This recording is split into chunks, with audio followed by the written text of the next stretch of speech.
Picture this. It's still dark outside. Not the cozy modern dark where streetlights glow through your curtains and your phone screen offers that comforting blue salvation at 3 a.m. No, this is the thick, suffocating blackness of a medieval city before dawn, where the only light comes from scattered candles in workshop windows and the occasional torch guttering in a wall bracket. You're already awake. You didn't need an alarm clock because your body has been trained by years of this routine and also because you never really slept. The straw mattress you share with your wife, 2 children and possibly a piglet for warmth is less bed and more horizontal argument with discomfort. Your back aches, your feet ache. Everything aches actually because you're about to spend another 12 to 14 hours standing on cobblestones that haven't been kind to anyone since they were laid down in 1247. You pull on the same wool tunic you've worn for 3 years, it smells like smoke, sweat onions, and that indefinable medieval musk historians politely call organic. There's no shower waiting for you. There's a bucket of cold water if you're lucky. Most days you just splash your face and call it hygiene. Your wife is already awake, kneading the dough you'll try to sell today, her hands moving in the pre-dawn gloom with the mechanical precision of someone who's done this 10,000 times. The bread isn't fancy, it's dark, dense rye, mixed with whatever grain you could afford this week. Maybe some peas or beans ground in to stretch it further. It'll sell if you're lucky. If you're not lucky, you'll bring it home tonight and eat it yourself, and tomorrow you'll have no money for fresh flour. So before you get comfortable, take a moment to like the video and subscribe, but only if you genuinely enjoy what I do here. And hey, drop a comment telling me where you're watching from and what time it is for you right now. I'm always curious who's listening to these stories at 2 a.m. versus who's got this playing during their commute. Now dim the lights, maybe turn on a fan for that soft background hum, and let's ease into tonight's journey together. You hoist your wooden carrying board onto your shoulder. It's already loaded with today's inventory. 20 loaves of bread, some dried fish wrapped in cloth, a small sack of turnips, a clay jar of ale that better not break because you can't afford to replace it. The whole setup weighs about 40 pounds, and you'll be carrying it for miles before you even reach your selling spot. Your wife hands you a piece of yesterday's bread and a worried look. She doesn't say, "Be safe," because what would be the point? This is your life. This is everyone's life. You step into the street and immediately you're not alone. Dozens of other merchants are already moving through the darkness like a slow-motion stampede of exhausted ghosts. Everyone's heading toward the market square, the bridge, the cathedral steps, anywhere the guild has designated as legal selling zones. And here's the thing that would absolutely ruin your day. If you were a modern person, you don't own your spot. You can't reserve it. Every single morning is a race to claim a few feet of public pavement before someone else does. Get there too late and you're selling from a side alley where no one walks. Get there too early and you're standing in the cold for 2 hours with nothing to do but watch your fingers go numb. But before you even reach the market, you have to pass through the guild checkpoint. Yes, checkpoint. Because in a medieval city, you don't just get to sell things. That would be chaos. That would be freedom.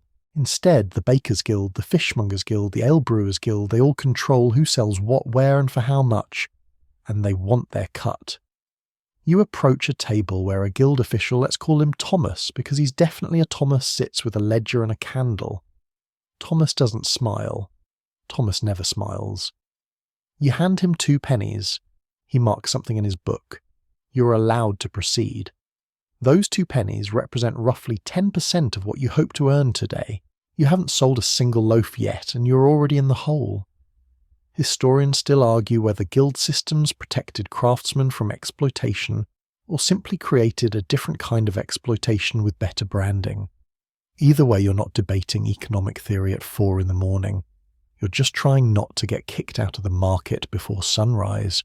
You finally reach your spot, a section of wall near the fish market, which sounds convenient until you remember that medieval fish markets smell like death married a dumpster.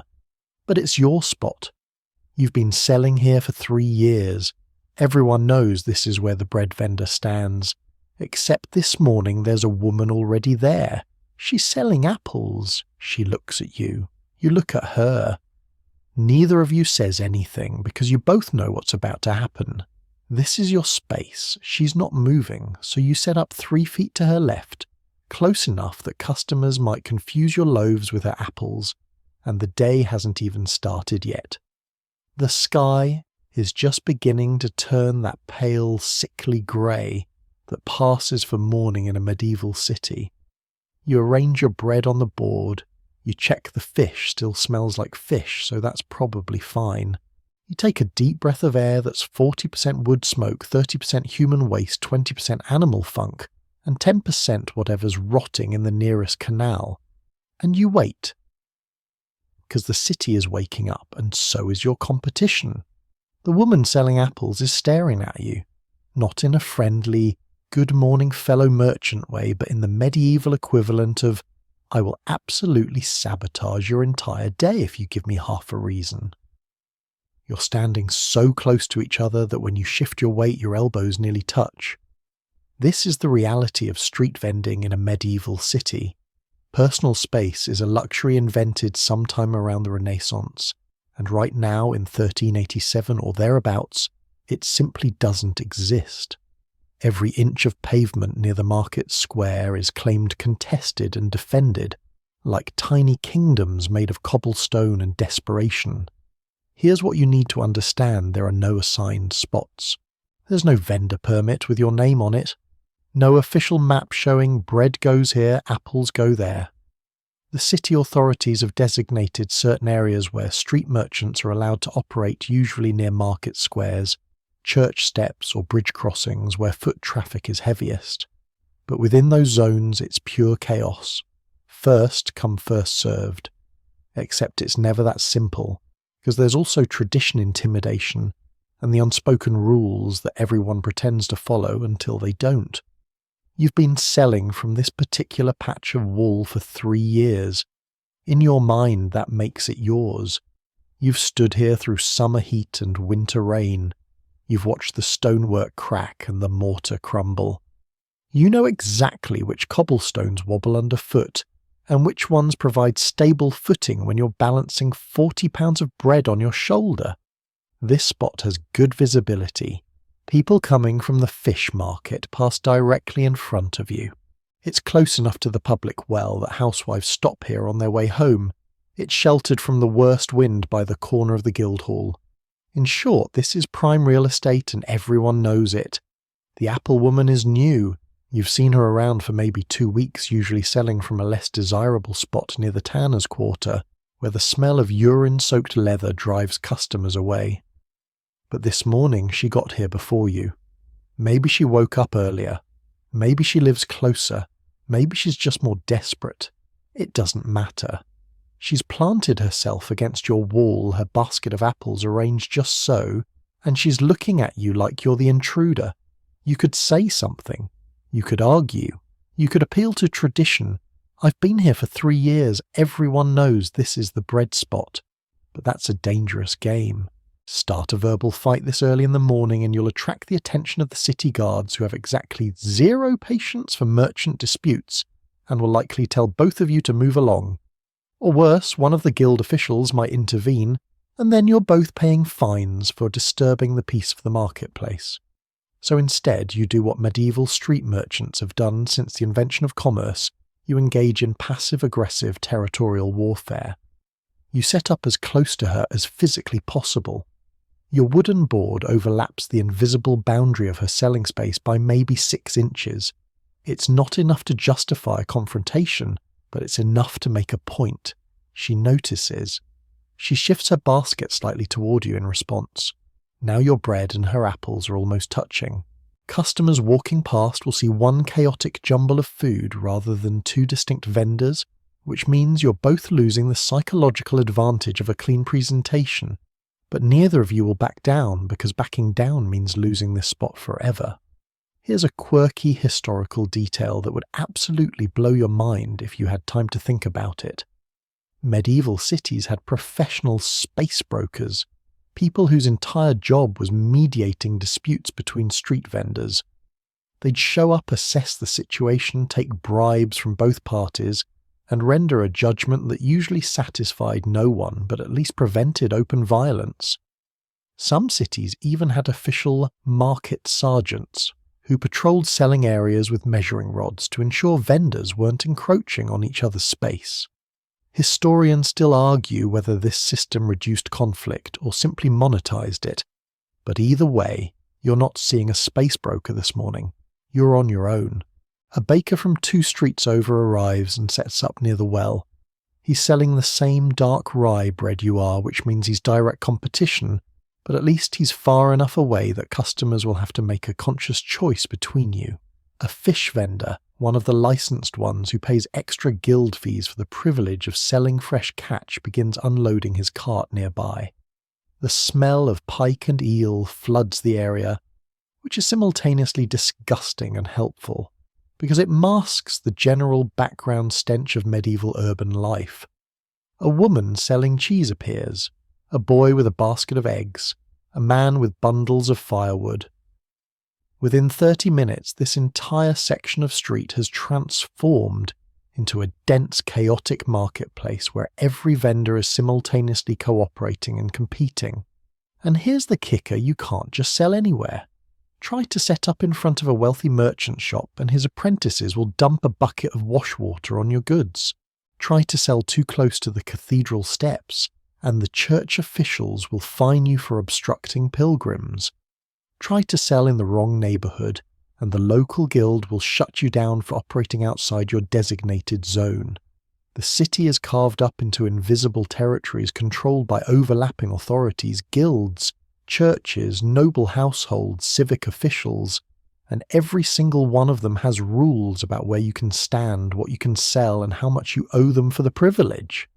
The sun is finally rising, a weak and watery thing, struggling through the smoke and fog.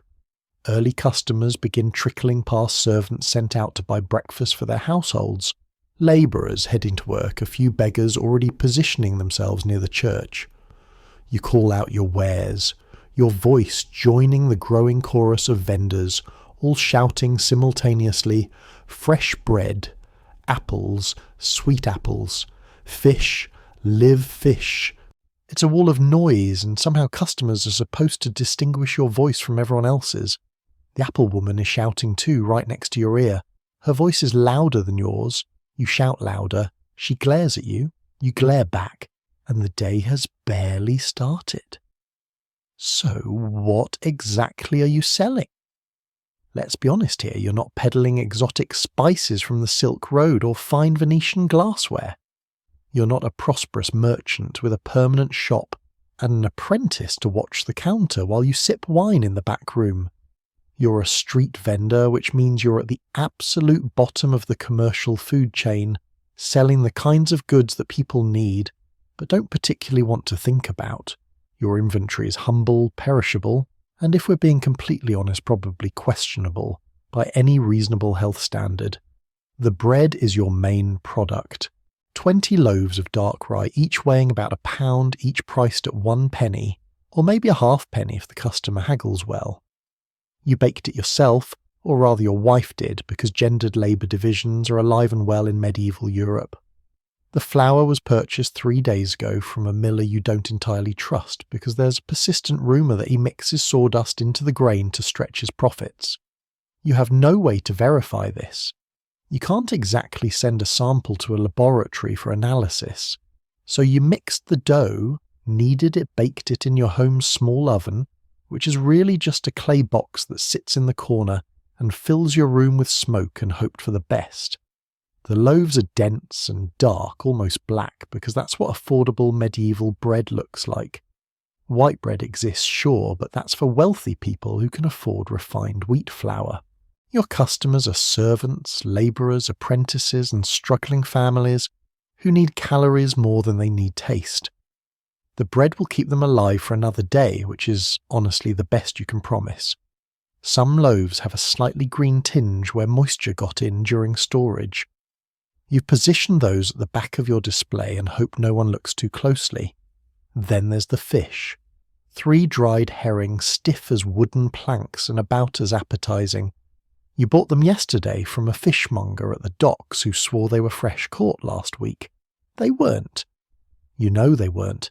He knows they weren't. But this is how medieval commerce works. Everyone lies just enough to keep the transaction moving forward. The fish smell overwhelmingly of salt and something else. Something vaguely organic and unsettling. But protein is protein, and plenty of customers will buy them anyway, especially the kinds of customers who are already eating bread that might contain sawdust. You've wrapped them in cloth because leaving them exposed invites flies, and also because you learnt the hard way that customers don't buy food that's actively being swarmed by insects. You've also got turnips.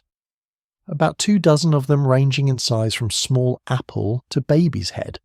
They're wrinkled and slightly soft in spots because you've been selling from this same batch for 4 days now. A medieval storage technology is basically keep them in a sack and hope for the best. Nobody's excited about buying turnips. Turnips are what you eat when you can't afford anything else. They're the culinary equivalent of resignation. But they're cheap, they fill stomachs, and they'll last through winter if you store them in a cool cellar, so they sell. Slowly. Sadly. But they sell. And then there's the ale. 1 clay jug sealed with wax containing about 2 litres of the weak, yeasty beverage that medieval people drink instead of water because the water will literally kill you. Your wife brewed it like she brews everything, using a recipe that's been passed down for generations, and probably hasn't changed since Charlemagne was in diapers. It's not good ale. It's not even okay ale. It's this probably won't poison you ale, which is the best review you can hope for. The jug itself is worth more than the contents, and you're terrified someone will knock it over, or worse, steal it while you're distracted. Here's the thing that makes your situation even more precarious. Everyone suspects everyone else of cheating. This isn't paranoia, this is learned experience. Medieval marketplaces are absolutely rife with fraud. Bakers selling underweight loaves, fishmongers passing off spoiled catch as fresh, brewers watering down their ale, butchers grinding bone and gristle into sausages. The city has laws against all of this complete, with horrifying punishments we'll get to later, but that doesn't stop people from trying. And because everyone knows that fraud is rampant, customers approach every transaction with suspicion. When someone picks up one of your loaves, they're not just checking if it's fresh. They're weighing it in their hands, squeezing it to test density, even sniffing it to make sure it doesn't smell like mold or worse. They're looking for signs that you've cheated them. Maybe you use cheap ingredients. Maybe the loaf is mostly air. Maybe you've somehow cursed it. Because medieval people absolutely believe that food can be cursed, especially if it was prepared by someone with a grudge or during an astrologically unfavourable time. The competition doesn't help your reputation either. Remember that baker selling near the well. He's been spreading rumours that your bread causes stomach troubles. You've never actually caused stomach troubles. Well, probably not, but the rumour exists now, floating through the marketplace like a bad smell. You could confront him, but then he'll just start a different rumour. You could report him to the guild, but the guild doesn't care about petty vendor drama unless it affects their fee collection. So the rumour persists, and you lose customers you'll never even know about because they heard from someone's cousin's neighbour that your bread is suspicious. Historians still argue whether medieval food was genuinely dangerous or whether people were just more tolerant of what we'd now consider health risks. The truth is probably somewhere in the middle. Your bread won't kill anyone today, but it's definitely not passing any modern food safety inspections either. A customer approaches. She's a servant probably sent out by her household to buy breakfast. She picks up one of your loaves, squeezes it, frowns. "How much?" she asks. You tell her 1 penny. She counters with a halfpenny. You sigh because this negotiation will take 5 minutes, and you'll probably end up accepting the halfpenny anyway, because you need the sale. This is your product, this is your life, And you're only 2 hours into the day. Let's talk about what you're physically carrying, because this is where the romance of owning your own business crashes head first into the brutal reality of medieval street vending. That wooden board strapped to your shoulder, it's not some lightweight artisanal cutting board from a farmer's market. It's a solid plank of oak, roughly 3 feet long and 18 inches wide, thick enough that it won't snap under the weight of your entire inventory. The board alone weighs about 15 pounds. You've carved shallow grooves into it so the loaves don't slide off when you're walking, and there's a leather strap you've jerry-rigged to distribute the weight across your shoulder and chest. It's not comfortable. It will never be comfortable. By noon, you'll have a deep red groove in your shoulder that won't fully heal before you have to do this again tomorrow. On the board, 20 loaves of bread, roughly 20 pounds total. The 3 dried herring, maybe another pound. The turnips packed into a hemp sack that hangs off one side of the board add another 12 pounds. The clay jug of ale, which you've nestled into a corner and padded with straw so it doesn't shatter, is perhaps 5 pounds of liquid plus the weight of the container. Then there are the extras, the cloth wrappings, the wooden cup you use for measuring ale, the small knife you keep in your belt for cutting portions, and the leather pouch containing whatever coins you've managed to save. Add it all up and you're hauling somewhere between 55 and 60 pounds of merchandise equipment and hope. Now imagine carrying that through narrow medieval streets that weren't designed for any kind of traffic flow.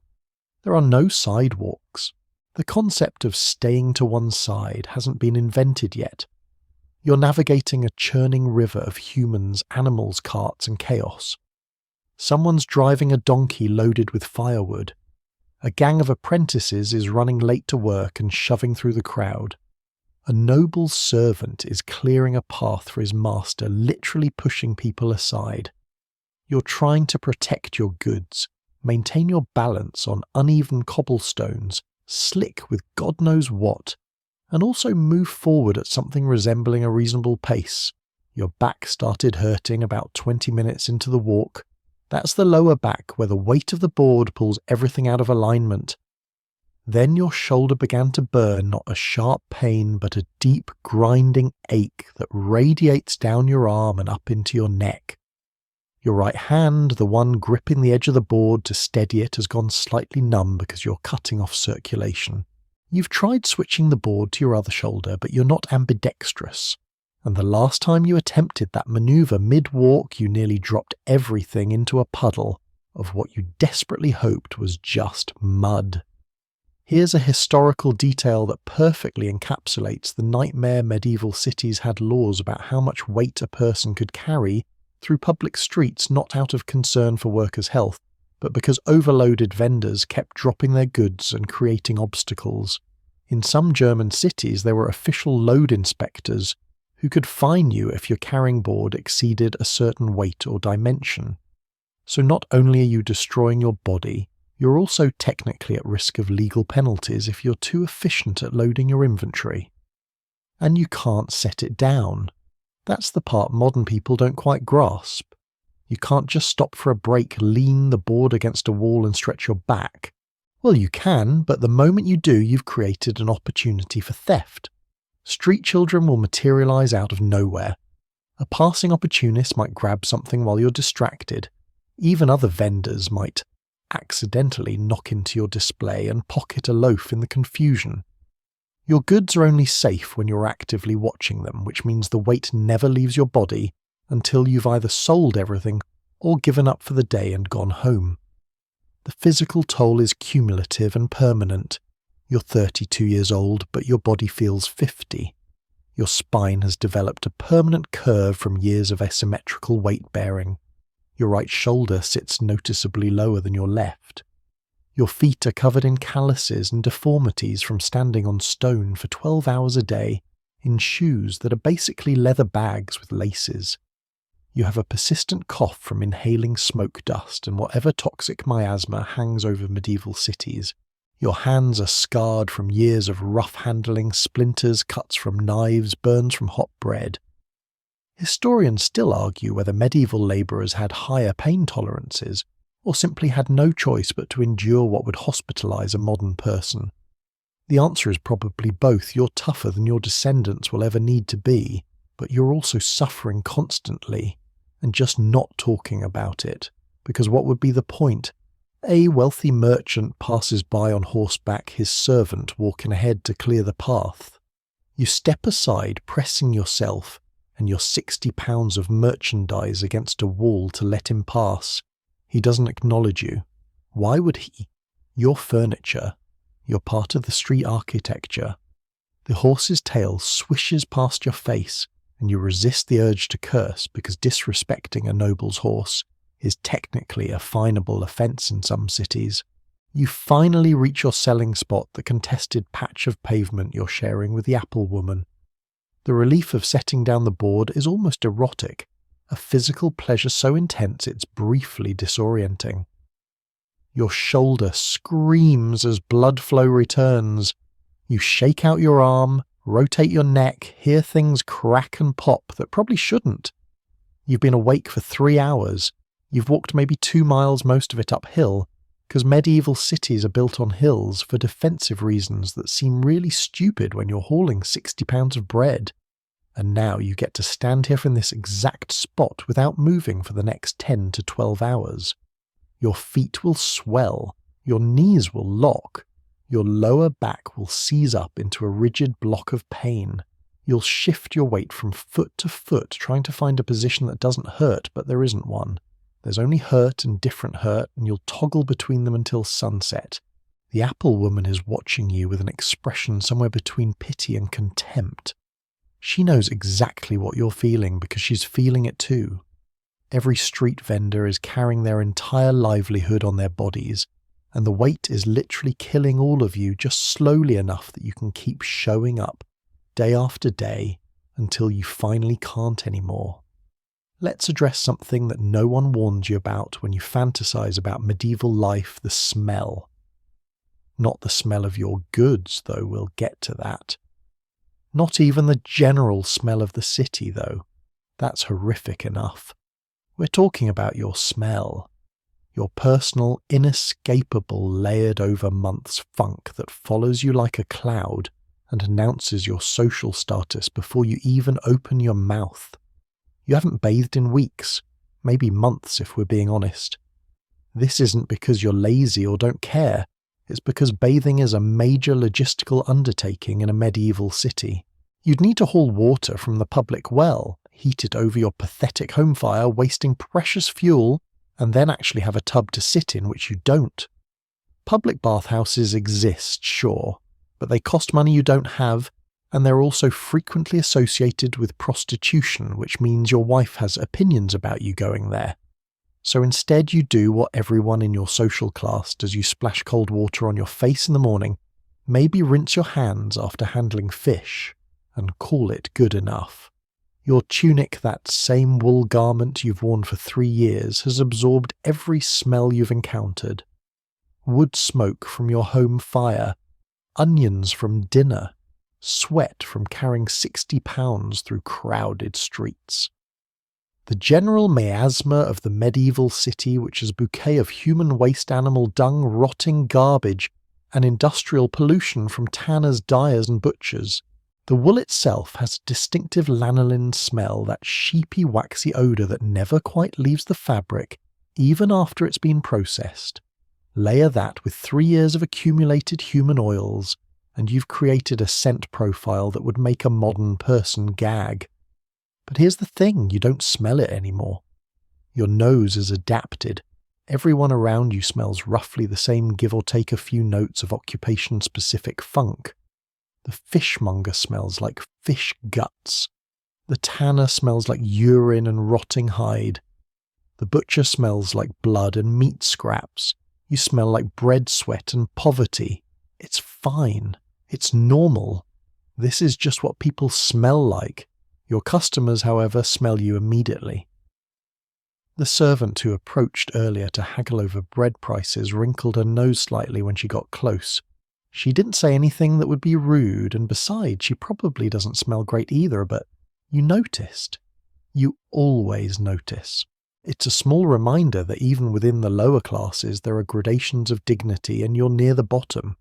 That servant works indoors in a noble household where there's at least some pretense of cleanliness. You work in the streets surrounded by open sewers and animal waste. Speaking of which, the open sewer is approximately 3 feet to your left. It's not really a sewer in the modern sense, more like a stone-lined channel running down the middle of the street where everyone dumps their household waste chamber pots, food scraps, and anything else that needs disposing. When it rains, the water theoretically flushes everything downhill toward the river. When it doesn't rain, which is most of the time, the waste just sits there festering in the sun, creating a smell so powerful it has physical presence. You can taste it in the back of your throat. Flies congregate in black buzzing clouds. Rats emerge at dusk to feast. The city has laws about waste disposal, of course. You're supposed to dump chamber pots only at designated times. You're not supposed to throw animal carcasses into the street. Butchers are required to dispose of offal in specific locations. But enforcement is spotty at best, and even when people follow the rules, medieval waste management is essentially throw it in the gutter and hope God sorts it out. The result is that every medieval city smells like an open-air latrine with notes of death and fermentation. And you're selling food in this environment. Just think about that for a moment. You're standing next to a channel of human feces trying to convince customers that your bread is appetizing. The flies don't discriminate, they land on the waste. Then they land on your loaves. You wave them away constantly, a never-ending battle against six-legged disease vectors that you will absolutely lose. Medieval people know about flies spreading illness, sort of. They understand that filth and sickness are connected. But what are you supposed to do? Sell from somewhere else. There is no somewhere else. Every street has waste. Every marketplace has flies. This is just reality. Here's a quirky detail that perfectly captures medieval attitudes towards smell. Wealthy people carried pomanders, small perforated containers filled with perfumes, herbs and spices that they held to their noses when walking through markets. The theory was that bad smells caused disease, the miasma theory, which wouldn't be fully debunked until the 19th century, so blocking bad smells with good smells was considered medical prevention. Historians still argue whether pomanders actually provided any health benefit, or were just early class signalling a way for rich people to literally turn up their noses at the poor. A customer approaches a labourer judging by his clothes. He picks up one of your loaves and sniffs it, not because he's checking for freshness, but because he's trying to determine if the bread smell is stronger than the background smell of street waste. It is barely. He nods and hands you a halfpenny. You wrap the loaf in a scrap of cloth and hand it over. He walks away immediately, tearing into it with his teeth, probably because he's hungry enough that the ambient fecal smell doesn't matter anymore. The apple woman is eating something, a piece of cheese maybe, and the smell of it briefly cuts through everything else. It's not a good smell exactly. Medieval cheese is pungent aid in conditions that would horrify a modern health inspector. But it's food smell, human smell, and for just a moment it reminds you that you haven't eaten anything since that piece of stale bread at dawn. Your stomach growls. You ignore it. You've got 10 more hours to stand here, and eating means spending money you're trying to earn. The fish vendor nearby is rearranging his display, and a fresh wave of fish smell washes over you. It's low tide at the docks apparently, because the stench has that particular concentrated quality that comes from marine decay in shallow water. The apple woman gags slightly. You don't react. You stopped reacting to smell sometime around year 2 of this job. A nobleman's servant walks past holding a pomander to his nose. He looks at you the way you might look at a particularly unfortunate piece of street garbage. You look back at him with the dead-eyed stare of someone who stopped caring about dignity around the same time they stopped noticing the smell of human waste. He hurries past. You turn back to your bread, your fish, your turnips, and the fly that's currently exploring the rim of your ale jug. Welcome to street vending. You smell like you belong here because you do. A woman stops in front of your bread display. She's wearing a simple wool dress and a linen coif, probably a housewife sent out to buy food for her family. She points at one of your loaves and holds up her hand in a gesture you've learned to interpret as how much you hold up one finger, 1 penny. She shakes her head and holds up what might be a half finger, or maybe she's asking if you'll take a bent nail and some dried peas as payment. Honestly, you're not entirely sure, because here's a fun medieval reality that never makes it into the history books most people can't count. Not can't do calculus or struggle with long division. We're talking about basic numerical concepts beyond one too many. Your customer base includes labourers, servants, poor craftsmen and struggling families, and the literacy rate among them is essentially 0. They can't read, they can't write, and a significant portion of them can't do arithmetic beyond the most basic operations. They navigate the world through memory pattern recognition and a kind of practical intelligence that doesn't require written numbers. You can't do much better. You can count to 20, maybe 30 if you concentrate. You know the value of coins, penny, halfpenny, farthing, because your survival depends on it. You can calculate simple transactions in your head. 2 loaves at a halfpenny each equals 1 penny. But ask you to multiply 17 by 12 and you'd stare blankly. Written numbers are mysterious symbols that educated monks use in their account books. You've seen them, sure, but they might as well be sorcery. So how do you conduct business through a combination of gestures, physical representations, and coins themselves as counting tools? The woman wants to know the price. You show her a penny, the actual coin pulled from your pouch. She nods understanding. She digs into her own pouch and produces not a penny. She's got 3 farthings, which equals 3/4 of a penny, and she's hoping you'll accept that. You shake your head. You need full pennies because when you pay your guild fees and rent, they don't accept farthings. She digs deeper and finds a halfpenny and 2 farthings. That's 1 penny. Transaction complete. You hand over the loaf. Neither of you has said a number out loud. This same negotiation happens dozens of times per day, and each one is a small exercise in improvised mathematics. A customer wants 2 loaves, but only has a penny and a halfpenny. That's enough for 3 loaves at halfpenny each, so you gesture to show she can take 3. She only wants 2. Now you owe her a halfpenny in change, but you don't have any halfpennies left because you spent them paying the baker for flour. So you offer her a turnip instead. She considers this. Is a turnip worth a halfpenny? Who knows? You've just invented barter economics on the spot. She takes the turnip. Everyone's happy, more or less. Here's where it gets even more complicated. Coins aren't standardized. That penny the woman just gave you is slightly clipped. Someone's shaved a bit of silver off the edge, a common form of fraud that reduces the coin's actual value while maintaining its face value. You know it's clipped because you've handled thousands of coins and you can feel the difference. But what are you going to do? Reject it? Then she'll go buy bread from the other baker and you'll have lost a sale over a penny that's maybe 10% underweight. So you accept it, and later you'll try to pass it off to someone else, and the slow degradation of currency continues throughout the economy. Some customers try to pay with items instead of coins. A man offers you 3 eggs for a loaf of bread. Are 3 eggs worth a penny? They might be depending on the season, the size of the eggs, and how desperate you are to sell bread. You accept. Now you have eggs which you'll either take home for dinner or try to trade to someone else for something you actually need. Medieval commerce is at least 50% barter, and you're constantly calculating relative values in your head without any formal system. Historians still argue whether medieval people had a sophisticated understanding of economic value or simply operated on intuition and tradition. The truth is probably that you're much better at practical economics than you'd be at explaining economic theory, which honestly describes most humans throughout history.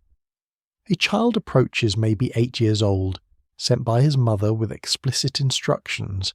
He holds up 2 fingers, 2 loaves. Then he dumps a handful of mixed coins onto your board: pennies, half pennies, farthings, and something that might be a foreign coin or a button. You sort through them, counting slowly. There's enough here for 1 loaf, maybe 1.5, if you're feeling generous. You try to explain this through gestures. The child looks confused. He was told to bring home 2 loaves and he's going to catch hell if he returns with 1. You sigh. You've been in his position, sent on errands with inadequate resources and threatened with punishment for inevitable failure. You give him 2 loaves and take the coins. You've just lost money on the transaction, but you've gained a small measure of karma, which probably isn't worth anything, but makes you feel marginally less dead inside. The apple woman is watching this exchange. She mutters something you don't catch, but the tone suggests she thinks you're an idiot for giving away product. She's probably right. You're definitely not going to become wealthy through kindness. But then again, you're not going to become wealthy at all, so what's the difference? Another customer wants fish. She holds up 1 finger, 1 fish, and produces a halfpenny. Is 1 dried herring worth a halfpenny?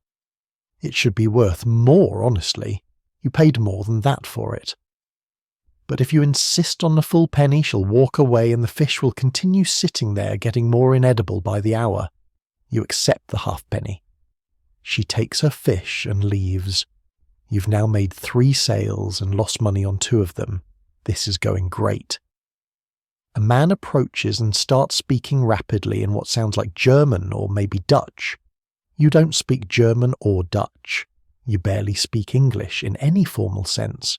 Your vocabulary is maybe 300 words, mostly related to food, money, and complaints. He gestures at your bread, then at his mouth, then holds up fingers in various combinations. You eventually determine he wants 4 loaves and is offering some foreign coins. You have no idea what those coins are worth. They could be valuable, they could be worthless, they could be cursed for all you know. You shake your head and point to English pennies. He gestures more frantically. This continues for 2 minutes before he gives up and walks away, probably to find someone who speaks German or is willing to gamble on foreign currency. You've just lost a sale because of the language barrier and your inability to assess foreign coinage. Add it to the list of ways medieval commerce is designed to make your life harder. The sun is climbing higher, your feet hurt, you've sold maybe 6 items in 3 hours, and you still can't really count past 20. You're rearranging your display, moving the fresher-looking loaves to the front, hiding the slightly suspicious ones in back when you feel it. Not see it, feel it. That prickle on the back of your neck that means someone is watching you with intent. You glance up casually, trying not to look like you're looking, and there they are. 3 children, maybe 10 years old, loitering near the fish vendor's cart about 15 feet away. They're not looking at the fish. They're looking at your turnip sack, which is hanging off the side of your board at exactly child-grabbing height. This is the constant, exhausting reality of street vending theft. Not occasional theft, not opportunistic theft when you're careless. We're talking about sustained, professional, organised theft as a permanent feature of the medieval urban economy. Street children work in teams. Adult pickpockets patrol markets like sharks. Rival vendors will absolutely steal from you if they think they can get away with it. Even customers will distract you with questions while their companion palms a loaf. You're not running a business, you're defending a fort made of bread and the siege never ends. The 3 children are using a classic technique. 2 of them will approach from the front asking questions or begging for food, creating a distraction. The 3rd will come from behind or the side and grab whatever they can carry before disappearing into the crowd. You've seen this play 100 times. You've fallen for it maybe a dozen times when you were newer at this job. Now you're wise to it, but that doesn't mean you can stop it. It just means you know what's happening while feeling powerless to prevent it. They make their move. 2 kids approach from the front. "Sir, please sir, we're so hungry, could you spare a..." You don't let them finish. You shift your position so your body blocks access to the turnip sack while simultaneously keeping the bread display in your peripheral vision. The third kid, who is creeping along the wall, sees that you've repositioned and aborts the attempt. All three vanish into the crowd like smoke. This round goes to you, but it cost you energy and attention you can't spare, and they'll be back in an hour to try again. But children are honestly the least of your problems. They're visible, predictable, and usually only take small amounts because they can't carry much. The real threat comes from adult thieves who've elevated pickpocketing to an art form. There's a man working this market, you've seen him but never caught him, who can lift items off vendor displays without anyone noticing. He dresses like a moderately prosperous craftsman, blends into the crowd and strikes during moments of chaos when multiple customers are demanding attention simultaneously. You've lost loaves to him. Everyone has. The city guards know about him but can't catch him because he never steals enough to justify a serious investigation. And besides, what are they going to do? Arrest every man in a brown tunic? Then there are the opportunistic thieves, people who aren't professionals, but who will absolutely steal if the chance presents itself. A woman asks you detailed questions about the bread's ingredients, while her hand drifts toward the ale jug. You notice and move the jug behind you. She huffs and walks away without buying anything. A labourer creates a distraction by knocking over the apple woman's basket, and in the 3 seconds you turn to look, someone's hand reaches toward your fish. You slap it away without even looking at the person attached to it. They melt into the crowd. No apologies, no confrontation, just a failed attempt that will be followed by another one in 10 minutes. Here's a historical detail that perfectly captures the scale of the problem. Medieval cities had professional market guards, whose sole job was preventing theft in commercial areas, and they were legendarily corrupt. They'd catch thieves, sure, but they'd also demand bribes from vendors for protection, and would selectively enforce rules based on who paid them. Some cities had such bad theft problems that they instituted draconian punishments, cutting off hands for stealing bread hanging for repeat offences. But these extreme measures barely dented the crime rate, because when people are starving, the risk of punishment becomes less terrifying than the certainty of hunger. You've developed a kind of paranoid vigilance that never fully turns off. Even while making transactions, part of your brain is monitoring everything else. Who's standing too close? Who's moving against the flow of foot traffic? Who's looking at your goods with calculating eyes rather than hungry ones? This constant state of alertness is exhausting. It's like being in a war zone where the enemy could be anyone and the attacks come from any direction at any moment. The apple woman suddenly shouts. You turn to see her chasing a boy who's grabbed 2 apples and is running. She can't leave her spot. That's the catch-22 of street vending. So she just stands there screaming at him while he disappears around a corner. She's lost those apples. She'll lose the revenue they represented, and she can't do anything about it except be angry, which accomplishes nothing. She turns back to her basket, rearranges what's left, and life continues. No one helps her. No one even looks particularly sympathetic. This is just what happens. Historians still argue whether medieval theft rates were actually higher than modern rates, or whether the lack of police infrastructure just made it more visible. Either way, you're living in a world where property crime is so common, it barely registers as noteworthy. A fight breaks out near the fish vendor. 2 men are shouting about stolen goods. One accuses the other of taking a pike while he was distracted. Punches are thrown. A small crowd gathers to watch because medieval people treat street violence like entertainment. The city guards eventually wander over, but not to break up the fight, to see if there's money to be made in fines or bribes. The fight ends when both men are too exhausted to continue. No one's arrested, nothing's resolved. The alleged pike is never recovered. Everyone goes back to what they were doing. You check your inventory compulsively. All loaves present. Fish still there. Turnips still in the sack. Ale jug intact. Nothing's been stolen in the last 5 minutes, which means you're doing well. but the 3 children are back watching from a different angle, and there's a man in a brown tunic browsing the cheese vendor's display while glancing at your bread, and a woman standing too close to your board, her body language all wrong. You can't trust anyone, you can't relax for a second. You're simultaneously a merchant and a guard, and the shift doesn't end until you pack up and leave, assuming you still have anything left to pack. A customer asks you a question. You answer while watching the brown tunic man. Another customer asks to inspect a loaf. You hand it over while tracking the woman's hand positions. You've become a multitasking machine powered by anxiety and poverty. Your entire livelihood is sitting on a wooden board in a public space where anyone could take it.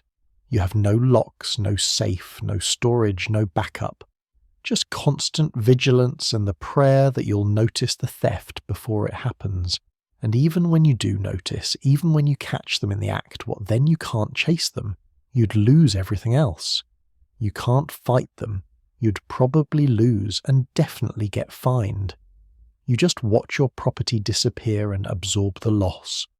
The brown tunic man moves on without incident. The woman buys a loaf legitimately. The children try a different vendor. You've survived another wave. You exhale a breath you didn't realize you were holding. Your shoulders are rigid with tension. Your jaw aches from clenching. And it's only mid-morning. You've just completed a sale, 2 loaves for a penny and a halfpenny legitimate transaction. No drama when you notice something that makes your stomach drop, a man in a leather vest, approaching with a wooden measuring rod and an expression that suggests he's never experienced joy. He's a city inspector, one of the municipal officials empowered to check vendor compliance with marketplace regulations, and his arrival means your day is about to get significantly worse, regardless of whether you've done anything wrong. Medieval cities take marketplace regulation extremely seriously, not because they care about consumer protection in any modern sense, but because commerce is how cities make money through fees, fines, and taxes. Every transaction is supposed to be fair, standardized, and above all taxable. To ensure this, cities employ inspectors who roam markets, checking weights, measures quality, and whether vendors have paid their various fees. These inspectors have extraordinary power. They can confiscate goods, they can levy fines, they can shut you down for the day or permanently, and they're incentivized to find violations because in many cities they get a cut of the fines they collect. The inspector stops in front of your display. He doesn't greet you. Medieval bureaucrats don't do pleasantries with street vendors. He picks up one of your loaves, weighs it in his hand with the practiced assessment of someone who's handled 10,000 loaves and frowns. This is bad.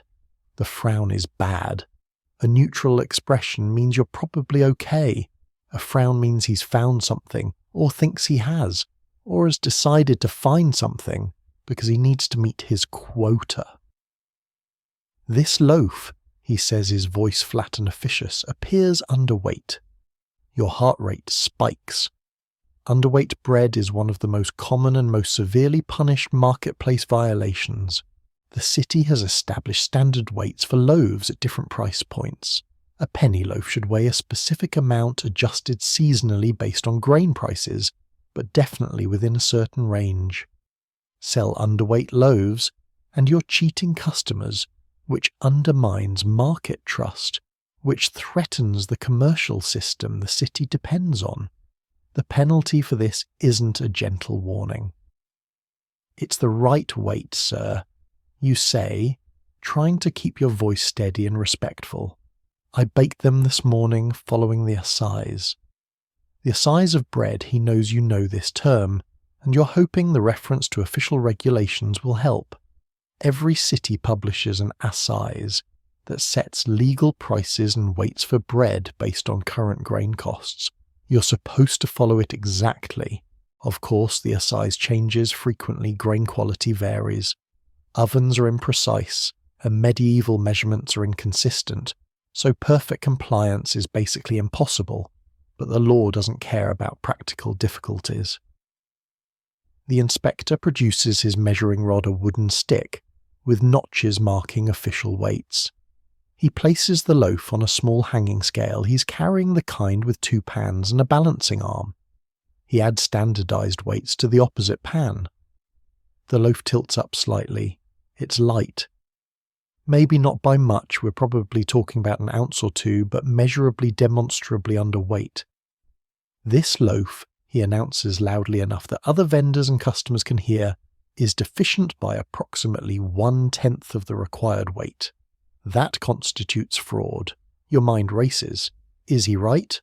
Possibly. Your wife baked these loaves using the same method she always uses, but maybe the dough didn't rise quite as much. Maybe the oven ran hotter and dried them out. Maybe you honestly did shortchange the ingredients to stretch your flour supply. You're not even sure anymore. What you do know is that arguing with a city inspector in the middle of a marketplace is a losing strategy that will only make things worse. "I apologize, sir," you say, lowering your eyes in a gesture of submission. "I meant no deception. Perhaps the oven—" "Intention is irrelevant," he interrupts. "The law specifies weight, not effort. You're selling fraudulent goods." Here's where medieval justice gets truly terrifying. The punishment for selling underweight bread isn't a fine you can pay and forget. In many cities, the first offence gets you a public warning and confiscation of the offending loaves. The second offence might involve paying a substantial fine, possibly more than you'll earn in a week. The third offence, public humiliation in the pillory or stocks, where you'll be locked in place while citizens throw garbage-rotten food and worse at you for hours. Some cities escalate to branding or banishment. The message is clear: cheat the marketplace and we'll destroy you. The inspector is writing something in a small ledger. Your name, probably. Or some description, bread vendor near the fish market. This is now officially documented. You're in the system. If another inspector catches you with another violation, they'll check the records and realize you're a repeat offender, and then you're looking at serious consequences. "The deficient loaves are confiscated," he announces. He gestures and you realize he's not traveling alone. There's a young assistant behind him, basically a teenager with a sack whose job is carrying confiscated goods. The boy approaches and starts loading your bread into his bag. Not just the one underweight loaf, he's taking 5 loaves, roughly a quarter of your inventory. You want to protest, but you know better. The inspector has declared them all suspect, and arguing will only increase the confiscation or add additional penalties. Historians still argue whether medieval marketplace inspectors were genuinely protecting consumers or simply running protection rackets with legal authority. The evidence suggests both, depending on the city and the inspector. Some were honest officials maintaining standards. Others were corrupt enforcers extracting bribes. Most were probably somewhere in between, doing their jobs, but also looking for opportunities to supplement their income.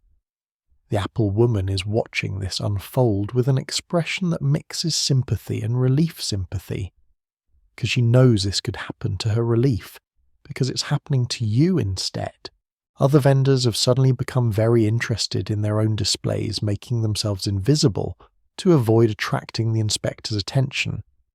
Customers are backing away, treating you like you're contagious, because association with a caught cheater might somehow taint them. You're also in violation of guild display regulations, the inspector adds almost as an afterthought. Your fish are inadequately covered, creating a public health hazard. This is bullshit, and everyone knows it's bullshit. Your fish are wrapped in cloth. They're as covered as anyone's fish ever is. But the inspector has decided you're a target today, possibly because he needs to meet a quota, possibly because someone paid him to harass competitors, possibly just because he enjoys the power. You're now facing a secondary violation, which means an additional fine. "That will be 2 pennies, he says. "Payable immediately, 2 pennies.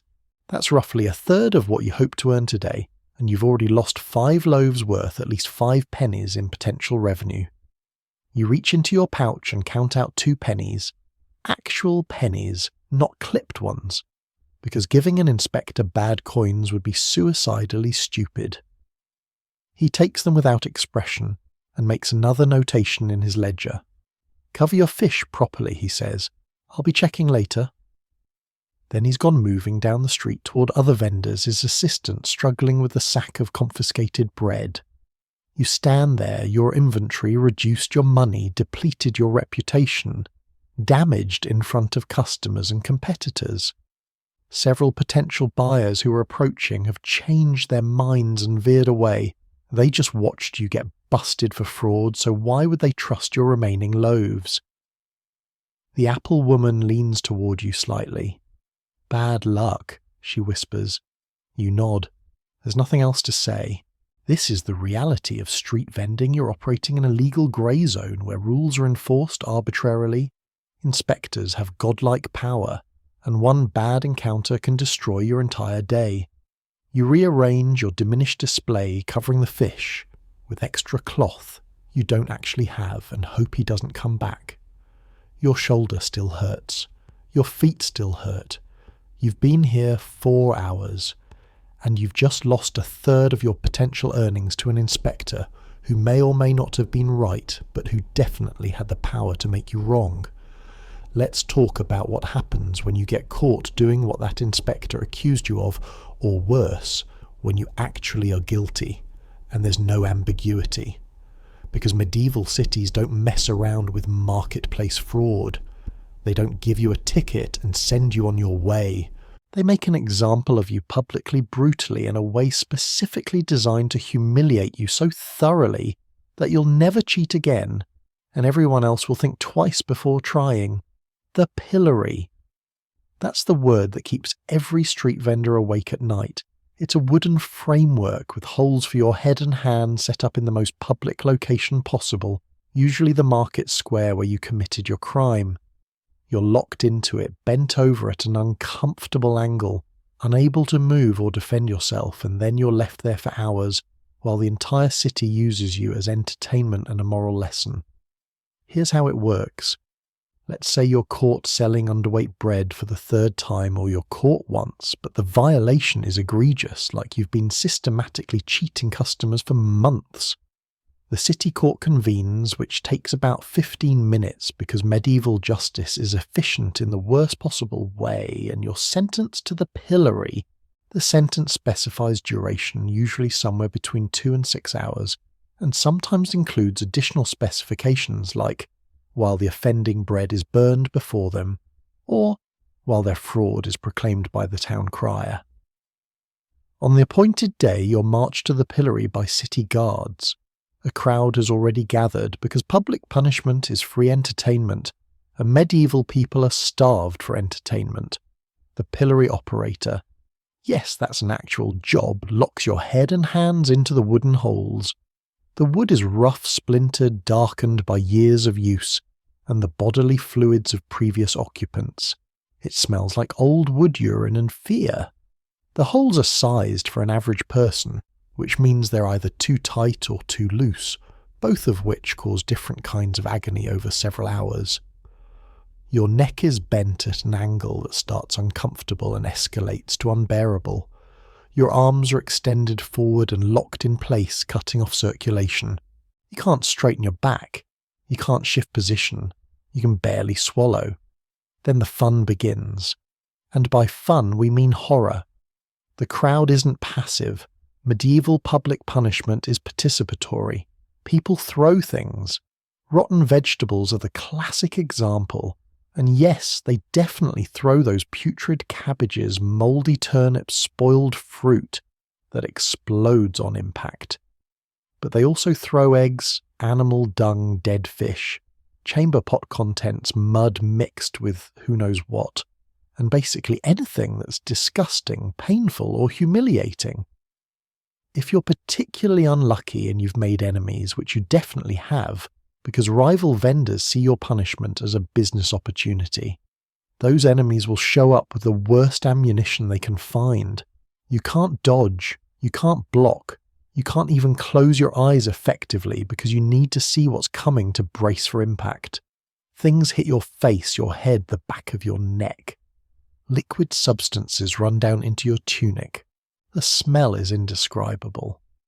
The crowd laughs. Children are encouraged to participate because this is considered educational. See what happens to cheaters. Adults who normally wouldn't commit violence find permission in the crowd and the legal framework to unleash their frustrations on a safe-approved target. But the physical punishment is only part of it. The real damage is social. Everyone you know sees this. Your wife is probably in the crowd crying or trying not to watch. Your children will hear about it from their friends. Your neighbours will remember. Every customer who ever bought from you will question whether you cheated them too. Your reputation, the only real asset a street vendor has, is destroyed. Even after your time in the pillory ends, even after you've cleaned yourself up and tried to return to business, people will remember. They'll call you Pillory Bread, or some similar nickname that follows you for the rest of your life. Some cities add creative variations to increase the humiliation. In London, fraudulent bakers were sometimes paraded through the streets, with the underweight loaf hung around their neck like a shameful pendant. In some German cities, cheating merchants were forced to sit backwards on a donkey while being led through town. In particularly severe cases or for repeat offenders, the punishment escalated to branding a hot iron, marking you permanently as a cheat, usually on the hand or forehead where everyone could see it. Historians still argue whether these brutal public punishments actually reduced marketplace fraud or simply drove it underground and made vendors more creative in their cheating methods. The evidence suggests both some people were genuinely deterred, while others just got better at not getting caught. Here's a documented case from 14th century Norwich that perfectly captures the horror. A baker named John Brid was caught multiple times selling underweight bread. After his third offence, he was sentenced to 6 hours in the pillory during market day. According to court records, he was pelted so severely that he suffered permanent damage to one eye and lost consciousness twice during the ordeal.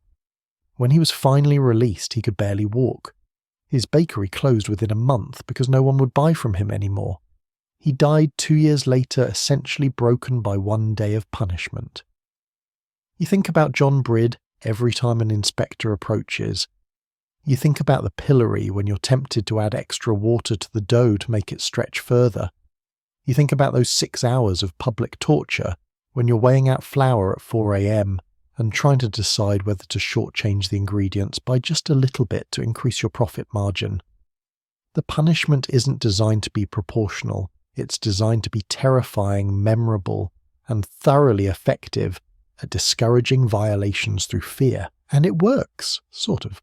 You're not intentionally cheating, or at least you're trying not to, but the line between honest mistake and fraud is determined by inspectors who have quotas and biases and bad days. You could end up in the pillory for underweight bread you didn't mean to sell. You could end up there because an inspector was bribed by your competitor. You could end up there because you annoyed the wrong guild official. The apple woman once told you about a fish vendor who was pilloried for selling spoiled catch. The crowd was particularly vicious because food poisoning is serious and people were angry. Someone threw a rock. It hit him in the temple. He was never quite right, afterwards slurred speech, confused, couldn't remember things. His family had to take care of him like a child, all because of one batch of bad fish. You look at your remaining loaves, your covered fish, your turnips. You've been as careful as you can be. You've followed the rules as well as you understand them, but you're still one bad inspection, one vindictive competitor, one stroke of bad luck away from being locked into that wooden frame, while the city uses you as a human target. A customer approaches and asks the price of bread.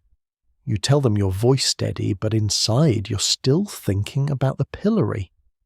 You're always thinking about the pillory, every street vendor is. It's the nightmare that haunts the edges of every transaction, every interaction with officials. Every day you stand here trying to earn enough to survive without crossing the invisible lines that separate legitimate commerce from punishable fraud. The sun is higher now. Your reduced inventory looks pathetic on the board. You've lost money, goods, and dignity to an inspector, And the worst part is knowing that compared to the pillory you got off easy, this time the sky is darkening. Not because night is falling, it's barely midday, but because clouds are rolling in with that particular grey-green quality that medieval people have learned to fear. You glance up and your stomach sinks. Rain. It's going to rain. And rain is the enemy of every street vendor in ways that modern people with their weather apps and indoor markets can never fully comprehend. Your bread is already sitting exposed on your wooden board. Medieval bread isn't wrapped in plastic or waxed paper.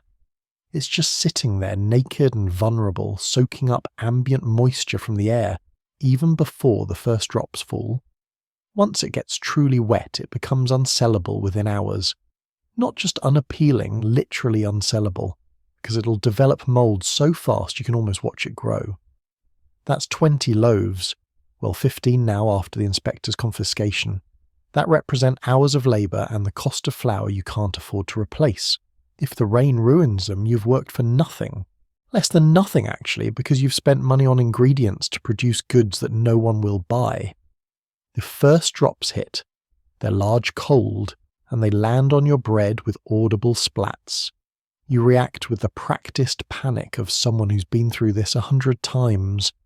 You grab the cloth that was covering your fish and try to drape it over the loaves, but the cloth is too small to cover everything. You're making triage decisions: which loaves are worth protecting, which ones are already compromised, which ones you can sacrifice to save the rest. The turnips, they'll be fine wet. Actually, they might look fresher. The fish already dried and salted, a little water won't matter. The ale jug sealed with wax. But the bread is your main income, and it's dissolving before your eyes. The rain intensifies from drops to a steady pour. The street, which was crowded with vendors and customers 30 seconds ago, is suddenly emptying as people flee to whatever shelter they can find. Wealthy customers duck into shops. Poor customers huddle under overhangs or just accept getting soaked. Other vendors are scrambling like you, trying to protect their goods. The apple woman is desperately covering her basket. The fish vendor isn't bothering, his goods are already wet by nature. A fabric merchant down the street is screaming as his expensive textiles get drenched, which will basically ruin them. You'd feel sorry for him, except you're too busy trying to save your own livelihood. You try to create a shelter using your body. You hunch over the board, spreading your arms and cloak to create a kind of human tent. It helps slightly, but you're not big enough to cover everything. And besides, the rain is coming down at an angle now driven by wind. Water is running down your back, soaking through your wool tunic, which is about as waterproof as a sponge. Within 2 minutes you're drenched. Your hair is plastered to your skull. Water is dripping from your nose and chin. You're shivering because wet wool in October is essentially hypothermia wrapped in itchy misery. The cobblestones are flooding. Medieval street drainage is basically hope the water finds its way downhill, which it does eventually, but first it pulls in every low spot and gap between stones. The open sewer you've been standing next to is overflowing, mixing human waste with rainwater, in a rushing stream of filth that's flowing directly past your selling spot. You try to shift your board away from it, but there's nowhere to go. The whole street is flooding. Brown water is swirling around your shoes, which are leather but not waterproof, because waterproof shoes haven't been invented yet. Your feet are now standing in what is essentially a sewage river that's rapidly soaking through to your skin. Here's a historical detail that perfectly captures medieval weather vulnerability. Street vendors were considered so weather-dependent that many cities had rain debt laws. If you borrowed money to buy goods and then lost everything to weather, you could petition for debt relief or payment extensions. The existence of these laws tells you exactly how common and catastrophic weather losses were. Historians still argue whether these laws actually helped struggling vendors or just created more bureaucratic nightmares, but either way they acknowledge that weather could financially destroy you in a single afternoon. You're watching your loaves absorb water like sponges. The crusts are softening. The interiors are expanding as moisture seeps in. You know from experience that even if you get them home and dry them out, they'll never fully recover. They'll be dense, tough, and slightly mouldy within a day. Maybe you can sell them at a deep discount to people desperate enough to buy damaged goods. Maybe you'll have to eat them yourself and face another day with no income. Maybe you'll throw them to the pigs and chalk this up as a total loss. The rain continues. 10 minutes, 20 minutes. It's showing no signs of stopping and you're facing an impossible decision. Stay here and watch your goods get destroyed, while hoping customers brave enough to shop in a downpour might buy something, or pack up early, admit defeat, and go home with nothing to show for the day except losses. Neither option is good. A few hardy customers appear moving through the rain with the resigned determination of people who need food regardless of weather. A woman approaches your soak display. She picks up a loaf. It's heavy with absorbed water, probably 50% heavier than when you baked it. She squeezes it and water literally drips out. She looks at you. You look at her. Half penny. You say though it should be a full penny, but you both know this bread is compromised and you're just trying to salvage something from this disaster. She hands over the half penny and takes the soggy loaf. You're not sure if you feel grateful for the sale or guilty for selling damaged goods, but mostly you just feel wet and cold and defeated. The sun was shining an hour ago. Now it's pouring. Tomorrow might be perfect weather, but that doesn't help you today with your ruined bread and depleted inventory. This is why medieval poverty is so hard to escape. You can do everything right, follow all the rules, work brutally hard, and then weather just destroys your entire day's income because you have zero protection from the elements. Your wooden board is now sitting in several inches of water. The turnips are floating slightly in their sack. The fish are swimming ironically. Your feet are numb from standing in cold, filthy water. You're shivering so hard your teeth are chattering. And you still have 6 more hours of this shift ahead of you. If you want any chance of selling the goods that aren't completely ruined. The apple woman has given up. She's packing her basket and leaving accepting the loss. Part of you wants to do the same, but you've already paid the guild fees for today. You've already lost product to the inspector. If you leave now, you go home with almost nothing, which means tomorrow you'll have even less money to restock. Which means the day after that you'll have even less. And that's how street vendors spiral from struggling to destitute.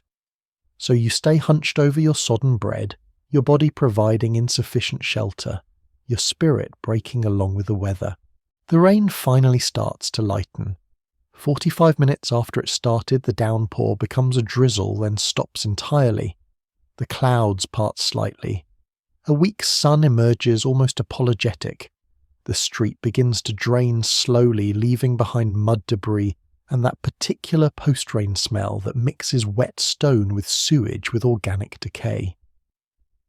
Other vendors emerge from wherever they were sheltering and assess their damage. Some got lucky, most didn't. You're all soaked cold and significantly poorer than you were an hour ago. You examine your remaining bread. About half of it is unsellable, too waterlogged to even pretend it's fresh. You'll take those home and your family will eat soggy bread for days. The rest might sell if you're lucky and customers are desperate or charitable. You rearrange your display for the 3rd time today, making the best of what you have left. Your clothes are still dripping. Your shoes make squelching sounds. Your body can't stop shivering. And somewhere in a comfortable house with a fire and dry clothes and shelter, the inspector who confiscated your bread this morning is probably having lunch completely dry. Weather has just stolen more of your income, not through any fault of yours, not because you did anything wrong, just because you're poor and exposed and have no protection from the fundamental forces of nature. This is your life, and tomorrow, if it rains again, this will happen again, and there's absolutely nothing you can do about it except stand there and take it. The rain has stopped, but now you're dealing with the aftermath: wet clothes, damaged goods, and the slow return of customers who fled at the first drops. The street is coming back to life, and with it comes the noise. God, the noise. If you thought medieval cities were loud before the rain, just wait until everyone's trying to make up for lost selling time simultaneously. You take a deep breath and shout, "Fresh bread, good bread, a penny, a loaf." Your voice cracks slightly because you're cold and your throat is already raw from hours of shouting. Every single street vendor operates the same way vocal advertising. There are no signs, no printed menus, no subtle marketing campaigns. If you want customers to notice you, you have to outyell everyone else within a 100-yard radius. And everyone is yelling, all the time. It's a constant overlapping wall of sound that would drive a modern person to madness within 30 minutes. Apples, sweet apples, 2 for a penny. That's the apple woman who's returned to her spot and is compensating for her rain losses by shouting louder than before. Her voice is shrill, designed to carry, and it's drilling directly into your skull because she's standing 3 feet away. Fresh fish, pike and eel. Still alive this morning. That's technically a lie. Those fish have been dead for at least 2 days, but the fishmonger is bellowing it anyway, his deep voice vibrating through your chest. Medieval advertising has no truth in marketing laws. You say whatever will attract customers, and everyone understands that fresh is a relative term meaning not yet actively poisonous. Turnips, best turnips cheap. You can do basic arithmetic on your sales pitch. There's someone selling turnips behind you joining the chorus. Now, customers have to choose between identical products based entirely on which vendor's voice is more compelling or annoying. But it's not just vendors. The blacksmith 20 yards down the street is hammering metal each strike, producing a ringing clang that echoes off stone walls. The rhythm is irregular. Clang, clang, clang, clang, clang, clang, clang. Making it impossible to tune out because your brain can't predict the pattern. Medieval smiths work outdoors or in open-fronted workshops, which means their noise is everyone's noise. Some cities have regulations about when and where blacksmiths can work, but enforcement is minimal, so the hammering just continues as background percussion to the vocal chaos. A street preacher has set up near the church steps. He's delivering an impromptu sermon about sin damnation and the urgent need for repentance, and he's competing with every vendor in volume. "Brothers and sisters," he bellows, "the end is nigh, your souls are in peril."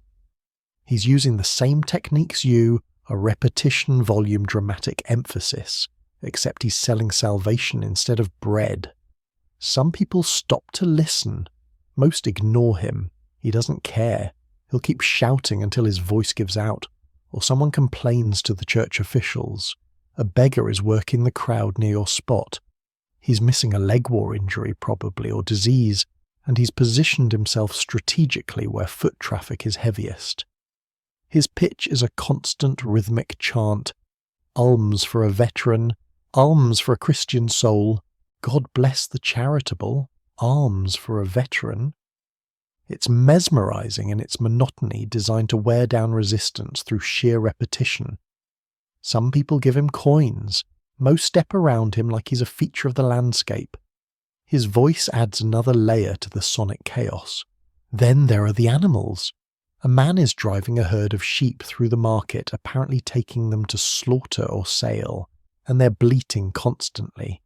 Medieval cities don't have separate traffic routes for livestock animals, just go wherever they need to go right through commercial districts. The sheep are frightened, disoriented, and loud. Their panicked bleating mixes with vendor shouts, blacksmith hammering, preacher sermonizing, and beggar chanting to create a soundscape that would fail every noise pollution regulation ever written. Dogs are everywhere, barking at each other, at the sheep, at random strangers, at nothing in particular. Medieval cities are full of semi-feral dogs that belong to someone in theory, but roam freely in practice. They fight over scraps, establish territorial disputes, and contribute a constant background of barking, growling, and howling. One is currently investigating the area near your board, attracted by the smell of fish. You kick at it half-heartedly. It dodges and keeps investigating. The fish vendor throws a stone at it. It yelps and moves on to bother someone else. Church bells ring. This is supposedly to mark the hour it's midday, apparently. But medieval church bells don't produce a pleasant, harmonious chime. They're massive iron bells creating enormous discordant bong sounds that physically hurt when you're standing close to the church. The vibrations travel through the air, through the ground, through your bones. Some cities have multiple churches each with their own bells, each ringing at slightly different times, because synchronized timekeeping hasn't been perfected. The result is a staggered series of bong, bong, bong sounds that overlap and echo and generally announce the hour with all the subtlety of an artillery barrage. Historians still argue whether medieval people were simply more tolerant of noise or whether constant exposure caused widespread hearing damage that just wasn't documented. The answer is probably both. You've adapted to this chaos, but you're also definitely going deaf, slowly losing your ability to hear certain frequencies after years of sonic assault. A cart is rolling past, its wooden wheels grinding against cobblestones, with a sound like continuous thunder. The axles need grease, but probably won't get it because grease costs money. So the cart produces a rhythmic squeal and rumble that announces its presence long before it arrives and long after it's gone. The driver is also shouting, "Make way, cart coming through, move yourselves," adding his voice to the general cacophony. Two vendors are arguing about something, boundary disputes probably, or one accused the other of stealing customers. Their voices are raised in anger, trading insults in rapid-fire bursts. "You're a cheat.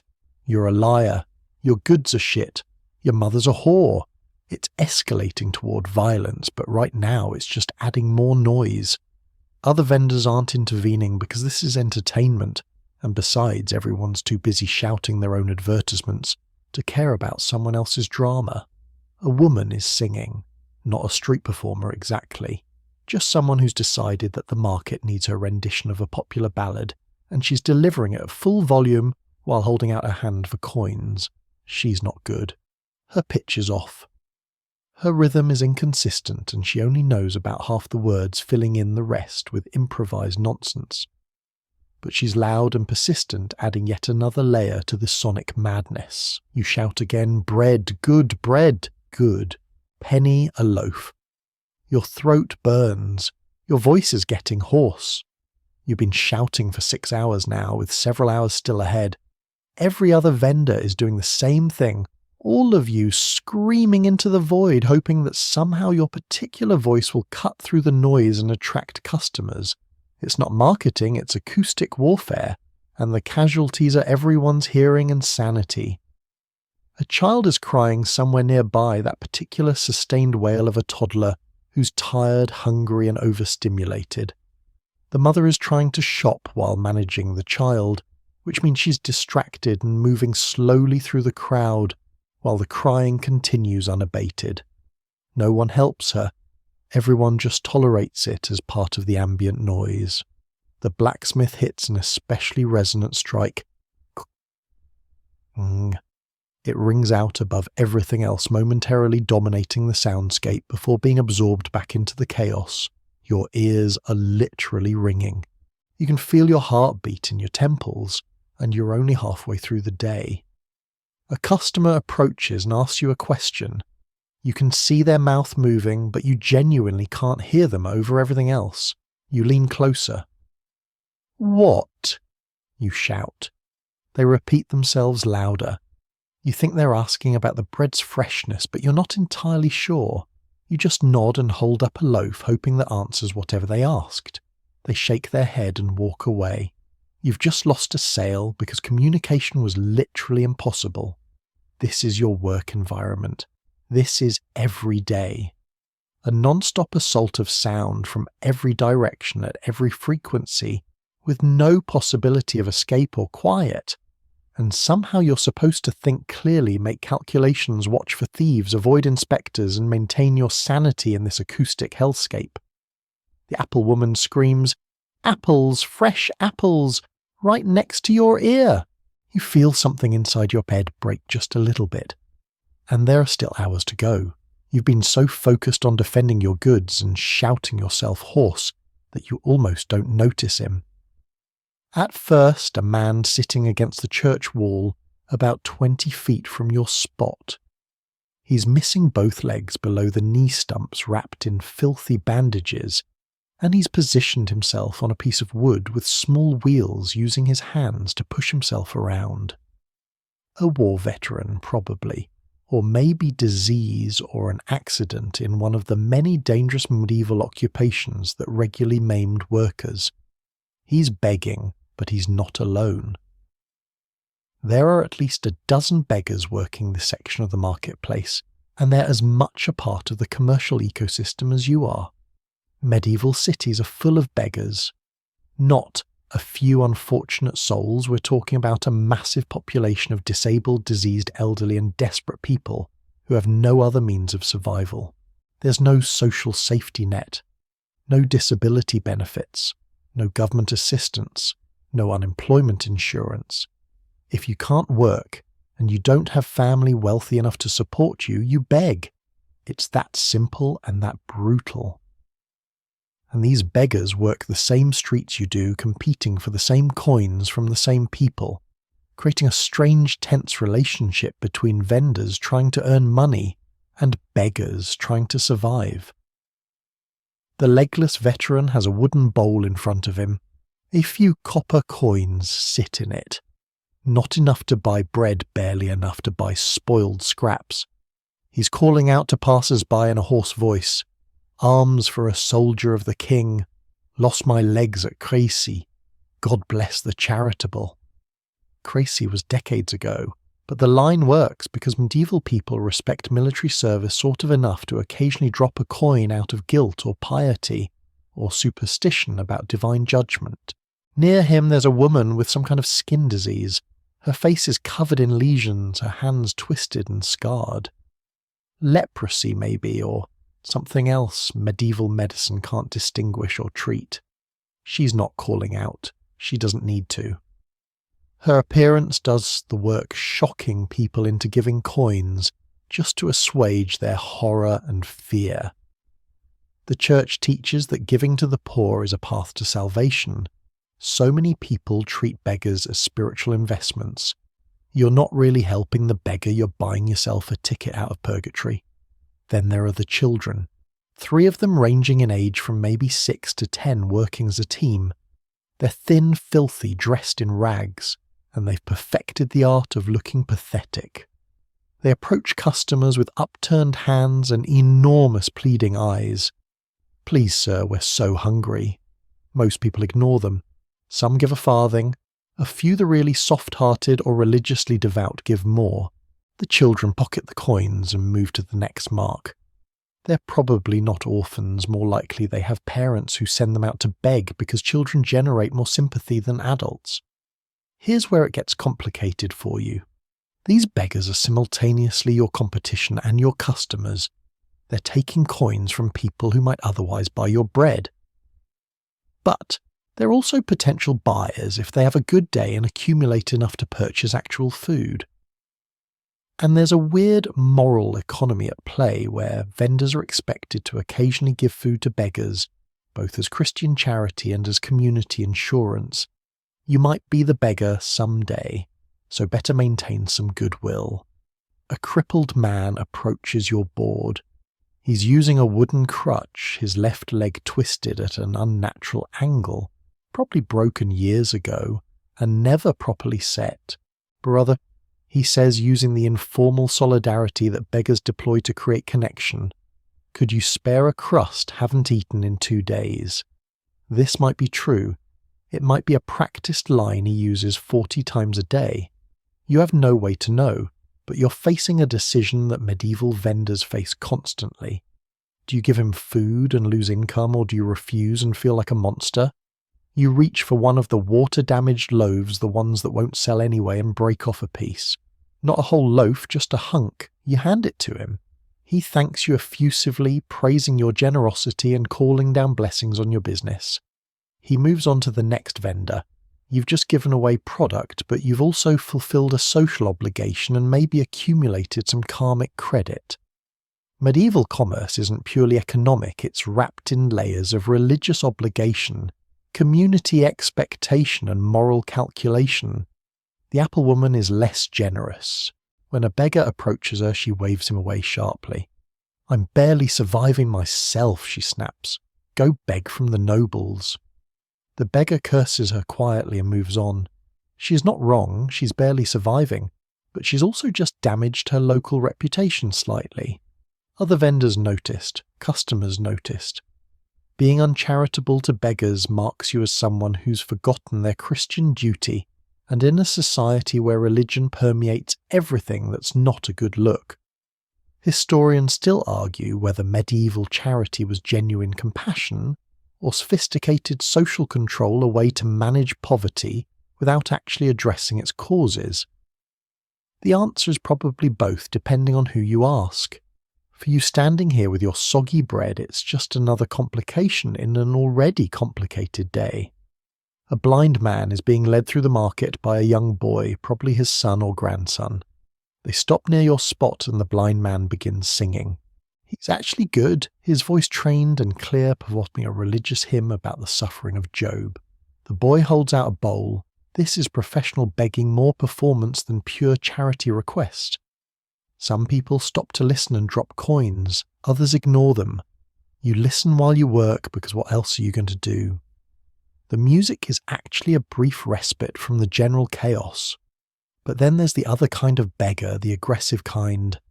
A man approaches a customer who just bought bread from you, getting right in his face. You can afford bread, you can afford charity. The customer tries to move past. The beggar blocks his path.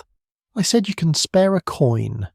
His tone has shifted from pleading to threatening. The customer, intimidated, drops a farthing and hurries away. The beggar grins and moves on to his next target. This is the reality that polite medieval society doesn't like to acknowledge. Some beggars are dangerous. They're desperate enough to threaten to steal to assault if they think they can get away with it. The line between beggar and criminal is thin and frequently crossed, and vendors like you are caught in the middle. You're more prosperous than beggars, but not wealthy enough to have protection, making you targets for both aggressive begging and outright theft. A group of beggars has essentially colonized the church, steps creating a gauntlet that anyone attending services must navigate. The church officially tolerates this because charity is a Christian virtue, but unofficially the priests are annoyed that the entrance to their sacred space smells like unwashed bodies and disease. Some cities have tried to regulate begging licensing, certain beggars, designating specific begging zones, prohibiting aggressive tactics, but enforcement is impossible because there are too many beggars and not enough authorities who care. The legless veteran pushes himself over to your spot. "Could you spare?" he begins, and you cut him off by handing him a small piece of bread before he even finishes. He's been sitting there all day. You've watched him get maybe a dozen coins in 6 hours, and you know he's genuinely desperate. He takes the bread, nods his thanks, and pushes himself back to his spot. He'll eat it slowly, making it last because he doesn't know when the next meal is coming. A woman with a baby approaches customers near you. The baby is crying, always crying when they're begging, which makes you wonder if they somehow make the babies cry on purpose for sympathy. She's saying something about her husband being dead, needing milk for the child, any help blessed by God. Most people walk past, quickly avoiding eye contact. A few drop farthings. One woman moved by the crying baby gives her a halfpenny. The beggar woman pockets it and moves to the next customer. The baby continues crying. Whether any of her story is true is unknowable and ultimately irrelevant. She's using whatever tools she has to survive, just like you. The sun is past its peak now. The beggar population seems to increase in the afternoon maybe, because morning is for prime begging locations and by afternoon the competition spreads out. There are now maybe 20 beggars within your visual range, creating a constant background of pleading voices, rattling bowls and desperate performances. Some customers find it depressing and leave the market entirely. Others have become so desensitized they simply don't see beggars anymore, treating them as human furniture. You've given away maybe 3 loaves worth of bread today to various beggars. That's lost income, but it's also community currency goodwill that might matter if you're ever the one begging. Because here's the thing that haunts every medieval vendor. You're one bad season, one serious illness, one catastrophic loss away from being on the other side of this equation. The difference between you and the legless veteran isn't talent or morality, it's luck. Just luck. And luck runs out. A child beggar tugs at your tunic. You look down. She's maybe 7 all ribs and enormous eyes. She doesn't say anything, just looks at you with practiced desperation. You sigh and hand her a turnip. She takes it and runs, probably to share with her siblings, or maybe to sell to someone else. You're a penny poorer, and you're still standing here, still shouting, still defending your goods from thieves, while simultaneously giving them away to beggars. This is the impossible math of medieval street vending, and somehow you're supposed to make it add up to survival. Your stomach is growling. Not the polite, "I'm a little hungry" growl, the aggressive, painful cramping that comes from standing and shouting for 8 hours with nothing but a piece of stale bread at dawn. You glance at your remaining inventory. You've got bread right in front of you. You could just eat a loaf. But eating your own product means losing a penny of potential income, and you've already lost so much today that every single loaf matters. So you stand here surrounded by food, starving. This is the cruel irony of being a medieval street vendor. You sell food but can't afford to eat it. That bread represents your rent, your guild fees, tomorrow's flour, your children's meals. Eating it yourself is a luxury you can't justify, even though your body is screaming for calories and your hands are shaking slightly from low blood sugar. Medieval poverty isn't about having nothing. It's about being surrounded by resources you can't access, because accessing them means financial suicide. The apple woman is eating an apple. She can afford to because apples are her product, and she can justify one as quality control or spoilage prevention. You watch her bite into it, juice running down her chin, and your mouth waters involuntarily. When was the last time you ate an apple? Months, probably. Apples are expensive when you're not the one selling them, and your food budget is basically whatever doesn't sell. You eat turnips, you eat stale bread, you eat the fish that's too dried out to sell.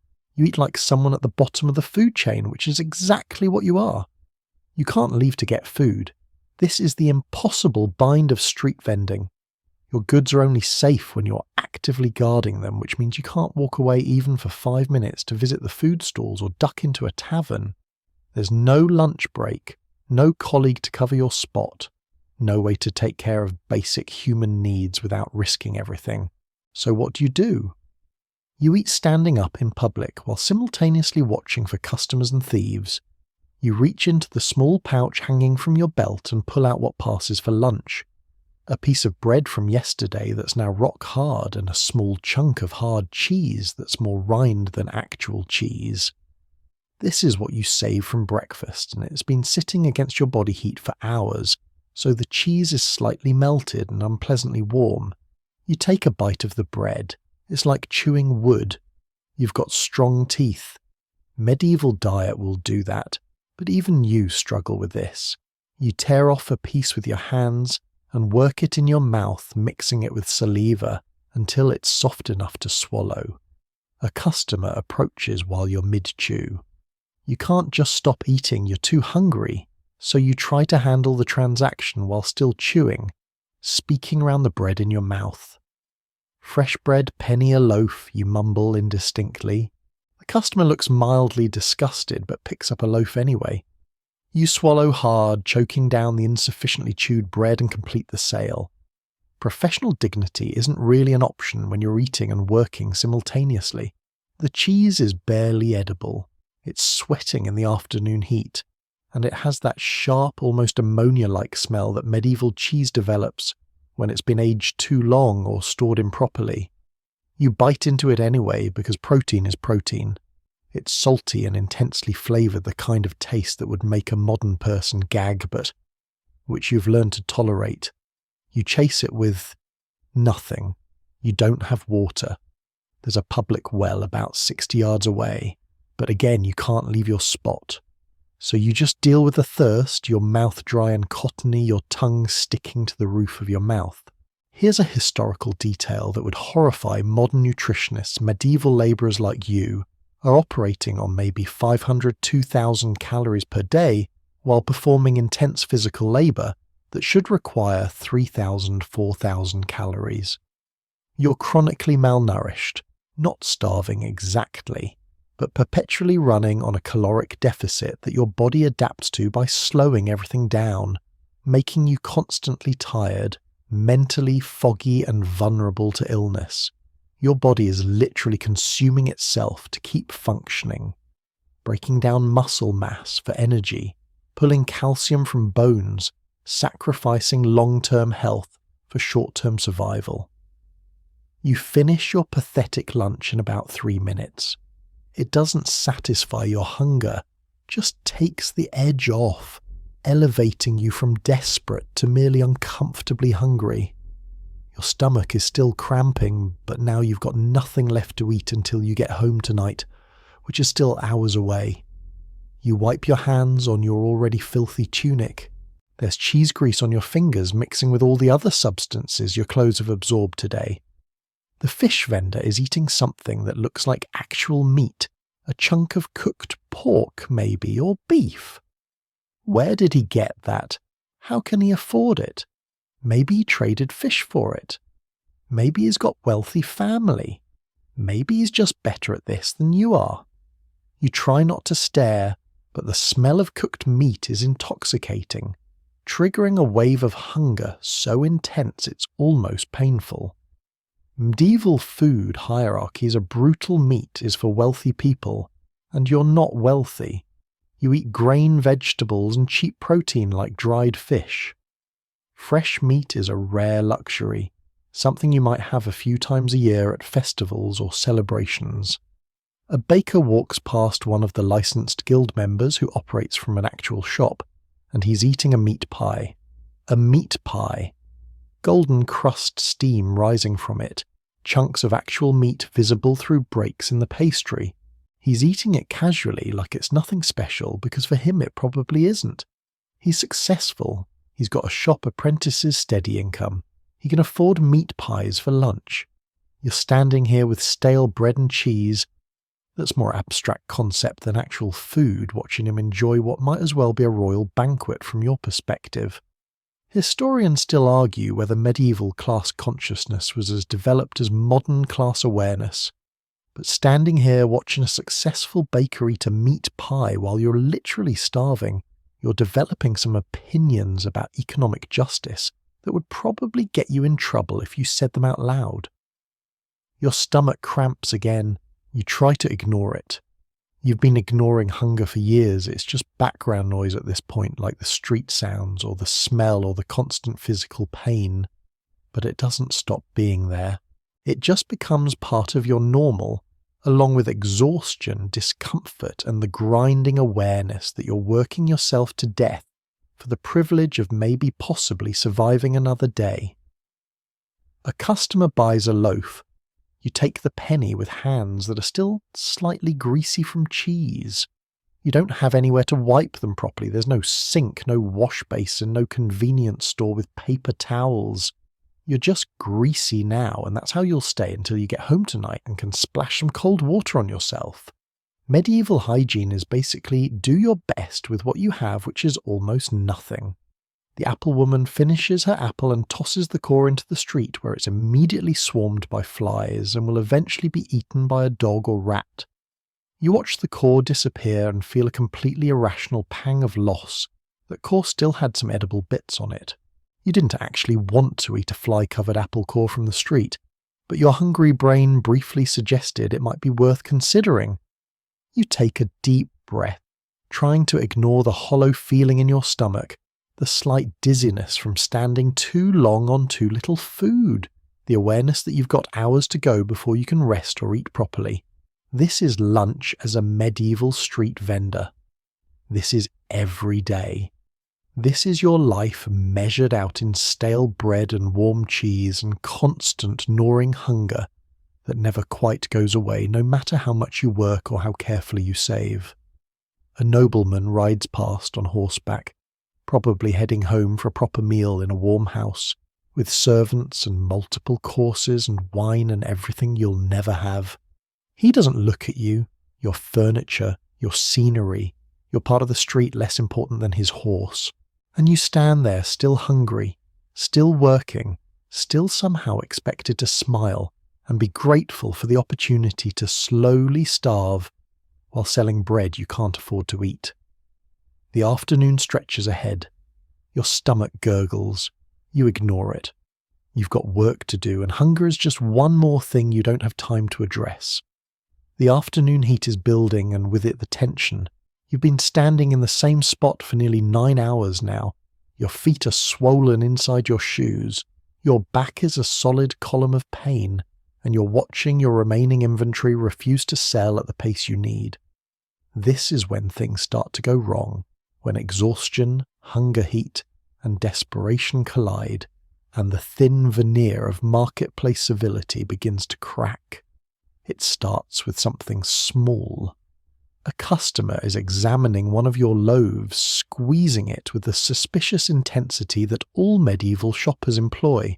She's taking too long, blocking other potential customers from seeing your display and generally being indecisive in a way that's costing you opportunities. Make a decision or move along, you mutter, not quite under your breath. She hears you, her eyes narrow. Don't rush me, she snaps. I'm trying to make sure I'm not buying garbage. Then buy from someone else. You shoot back your exhaustion, overriding your business sense. I don't have time for... She slams the loaf back down onto your board hard enough that a piece of crust breaks off. Your bread is garbage. Everyone knows you sell underweight loaves. She's referencing the inspector incident from this morning, which apparently has already spread through the marketplace gossip network. Medieval rumours travel at approximately the speed of sound. Before you can respond, she's walking away, and worse, she's talking loudly to other customers. Don't buy from him, he's a known cheater. Several potential customers who are approaching your board suddenly veer away. You've just lost multiple sales because of one angry exchange, and you can feel your temper already frayed from hours of standing noise theft attempts, inspector harassment and hunger beginning to snap. The apple woman is watching this unfold with barely concealed amusement. She sees opportunity in your misfortune. Fresh apples, she shouts louder than before. Honest weight, not like some vendors. She's not even subtle about it. She's directly implying that she's trustworthy and you're not trying to siphon your customers. Something inside you breaks. You turn to her, your voice rising. Are you seriously right now? You're seriously trying to steal my customers by calling me a cheat. I'm not calling you anything, she says with false innocence. I'm just stating facts about my apples. You've been sitting in my spot all day. You've been undercutting me all day. And now your spot. She laughs harsh and mocking. You don't own the street bread, boy. I got here first. Maybe if you weren't such a lazy... You don't remember making the decision to move, but suddenly you're in her space, your face close to hers, your voice low and threatening. You want to say that again. She doesn't back down. Medieval women who survive as street vendors don't back down. Lazy, cheat, bad bread. Want me to say it louder so everyone you shove her. Not hard, not violently exactly, but you put your hands on her shoulders and push her back. It's assault technically and also incredibly stupid because now everything is escalating in exactly the way that benefits neither of you. She screams, not a scream of pain, a scream of outrage designed to attract attention and establish herself as the victim. He hit me, the bread vendor hit me. She's creating a scene, and medieval crowds love scenes. People are gathering, forming a circle, creating an impromptu arena for whatever's about to happen. The fish vendor is shouting something unhelpful. Other vendors are either watching with interest or trying to stay out of it. A city guard is somewhere in the crowd, but not pushing through yet because street vendor fights are entertainment before they're legal problems. You're standing there breathing hard, your hand still raised, realizing that you've just made a catastrophic mistake. "I barely touched you," you say, but your voice sounds defensive even to yourself. "Assault!" she shouts again. "Witnesses! Everyone saw him assault me. I want him arrested." Here's where medieval street justice gets interesting. She's technically right. You did put hands on her. That's assault under city law, punishable by fine or even brief imprisonment. But she's also been antagonizing you all day, undermining your business, and generally being a nightmare. The crowd's sympathy could go either way depending on who performs the victim role more convincingly. A baker from down the street, remember him, the one you saw earlier, your direct competitor, pushes through the crowd. "I saw what happened," he announces loudly. "He attacked her unprovoked. The woman was just doing business." That's a lie. That's an absolute lie. He wasn't even watching. But he's seizing the opportunity to damage your reputation further, and in the court of public opinion, whoever speaks first and loudest often wins. You're about to respond when another voice cuts through. "That's not what happened." It's the cheese vendor, a woman who's been selling near you for years. They've been fighting all day over the spot. He pushed her, yeah, but she's been provoking him for hours. She's not exactly defending you, more like establishing context, but it's something. The apple woman is still playing victim, showing the crowd her shoulder where you pushed her, claiming injury, demanding justice. The crowd is divided. Some people think you're a violent thug. Others think she's overreacting. Most just want to see how this resolves, because they're bored and this is free entertainment. Then the guard arrives. He's tired, underpaid, and thoroughly sick of vendor disputes, and his expression says he'd rather be literally anywhere else. "What's this about?" he asks, in a tone that suggests he already doesn't care about the answer. The apple woman jumps in first. "He assaulted me. I was minding my business and he attacked me because I wouldn't move from—" "She's been stealing my spot all day," you interrupt. "She's been undercutting my prices, slandering my goods, and—" "I don't care," the guard says flatly. "Did you put hands on her?" You hesitate. Lying to a guard is a worse offence than the original assault, but admitting it means certain punishment. She was... "He shoved me," the apple woman says triumphantly. "Multiple witnesses. I want him fined." The guard sighs. He looks at you with a dead-eyed expression of someone who's dealt with 1,000 petty disputes and will deal with 1,000 more. Fine is 2 pennies. Pay now or spend the night in lockup. 2 pennies. On top of everything else you've lost today, the confiscated loaves, the weather damage, the lost sales, you're now losing 2 more pennies for losing your temper. Your total earnings for the day are maybe 6 pennies at this point, and that's before paying for tomorrow's flour. The fine represents 1/3 of your income gone in an instant because you couldn't keep your mouth shut and your hands to yourself. You reach into your pouch. The coins feel heavier than they should. You count out 2 pennies and hand them to the guard. He pockets them without ceremony. Half will go to the city, half will probably end up in his own pocket because medieval law enforcement is spectacularly corrupt. "Any more trouble from either of you and you're both banned from the market for a week," he says. "Understood." You both nod. The crowd, disappointed that there won't be more violence, begins to disperse. The guard leaves. The apple woman smirks at you victorious. You've lost money, reputation and dignity in the space of 5 minutes, all because exhaustion and anger overrode your survival instincts. You return to your spot as you think of it, even though you just learned definitively that it's not yours and never was. Your hands are shaking, partially from adrenaline, partially from the crushing awareness that you just made everything worse. The remaining afternoon stretches ahead, and now you have to stand next to someone you just assaulted, both of you, pretending the last 10 minutes didn't happen, while trying to sell goods to customers who just watched you lose control. Medieval street vending, where poverty, exhaustion, and forced proximity create a pressure cooker that regularly explodes into exactly this kind of stupid, costly, completely avoidable disaster. And you've still got hours to go before you can leave. The fight with the Apple woman is still rippling through the marketplace people are talking, glancing your way, and generally treating you like you're now slightly dangerous or untrustworthy. Your reputation, which wasn't great to begin with, has taken another hit. But now you've got a different problem emerging, one that makes your local beef with the Apple woman look trivial. A foreign merchant has just set up shop about 50 yards down the street, and he's destroying everyone's business without even trying.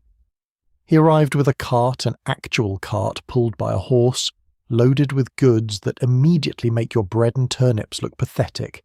He's got spices, real spices from the East in small cloth bags that he's displaying with the confidence of someone who knows exactly how exotic and desirable they are.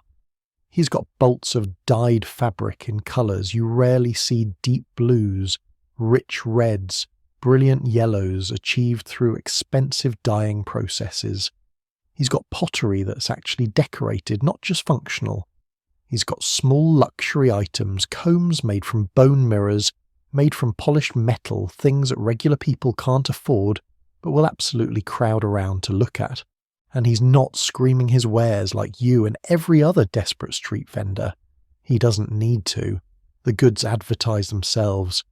Within minutes of setting up, he's got a crowd, not necessarily buying, but definitely looking, touching, asking questions.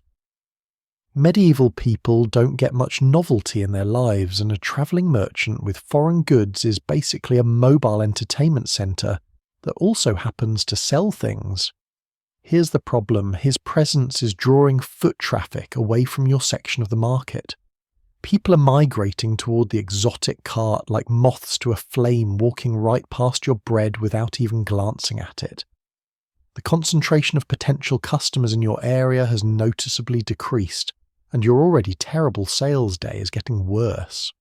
The Apple woman is glaring at the foreign merchant with the same hostility she was directing at you 10 minutes ago. For once you're united in something shared resentment of this outsider who's disrupting the established marketplace ecosystem. The fish vendor is watching nervously. The cheese vendor has stopped calling out, entirely recognizing that no one's going to buy local cheese when there are peppercorns and cinnamon sticks on display 50 yards away.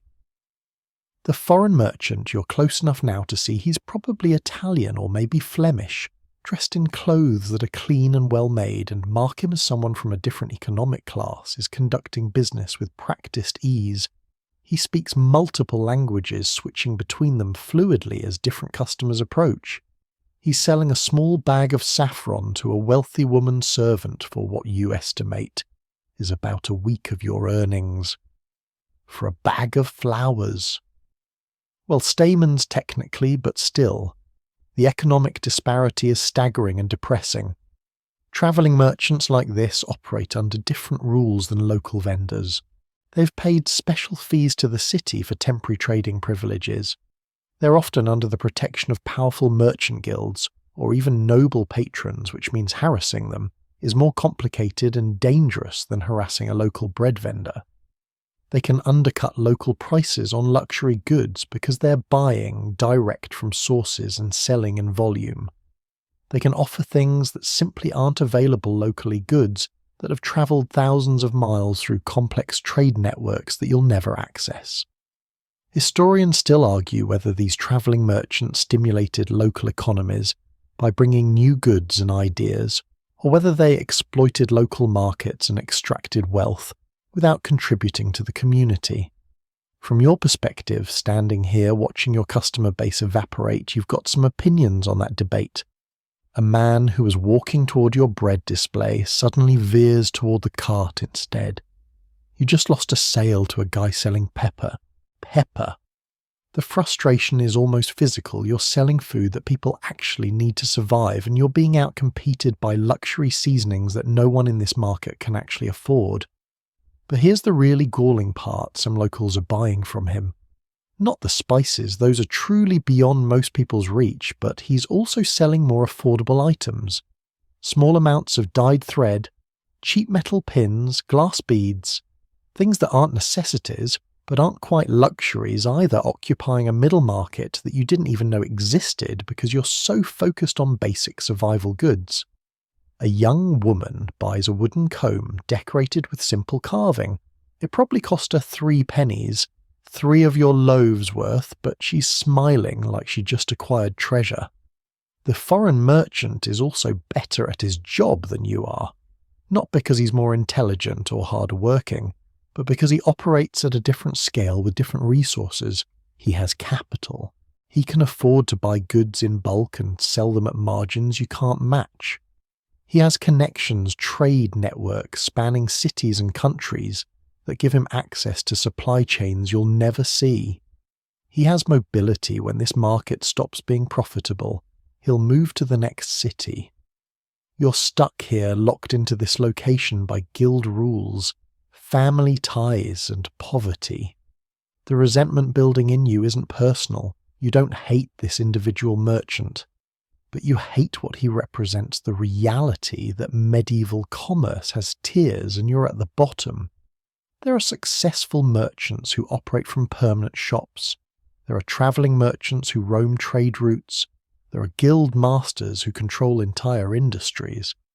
And then there's you standing on a street corner with wet bread and turnips trying to compete in an economic system designed to keep you exactly where you are. The apple woman mutters something under her breath. You catch the word foreigner said with venom. There's definitely xenophobia in medieval marketplaces. Locals resent outsiders who come in, take profits and leave without contributing to the community long term. Some cities have tried to restrict foreign merchants or tax them heavily to protect local vendors.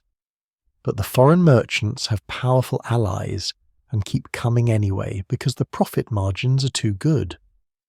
A customer approaches the Italian's cart and asks about fabric prices in halting, broken attempts at his language. He responds patiently, even kindly, showing her different options, explaining quality differences. He's a better salesman than you are, but he's also selling better products with better margins so he can afford to be patient and charming. You're selling bread that's been sitting out for 9 hours. There's no amount of charm that makes that appealing. Your remaining inventory is looking more pathetic by the minute. A few loaves, some fish turnips that have been sitting in a sack all day. You've made maybe 8 pennies, total less than you need for guild fees, rent and tomorrow's supplies. The foreign merchant has probably made more in 30 minutes than you'll make all week. The inequality isn't even subtle, it's right there, visible, tangible, impossible to ignore. The afternoon is waning.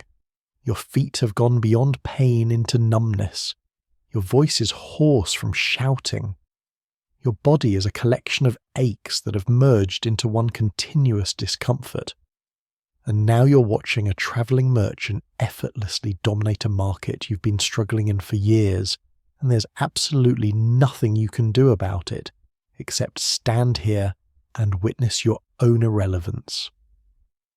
The foreign merchant laughs at something a customer said, a genuine warm laugh that carries across the market. He's having a good day. He's probably having a good year. He'll leave this city soon, move to the next market, continue his prosperous journey through a medieval economy that rewards mobility capital and access to exotic goods. You'll be here tomorrow, and the day after, and the day after that, selling bread, dodging inspectors, fighting with neighbours, slowly wearing yourself down until your body gives out or your luck runs out or both. This is the reality of being a street vendor in a medieval city. You're not just competing with your immediate neighbours. You're competing with an entire economic system that ensures some people succeed, while others just survive barely one loaf of bread at a time. The sun is getting lower.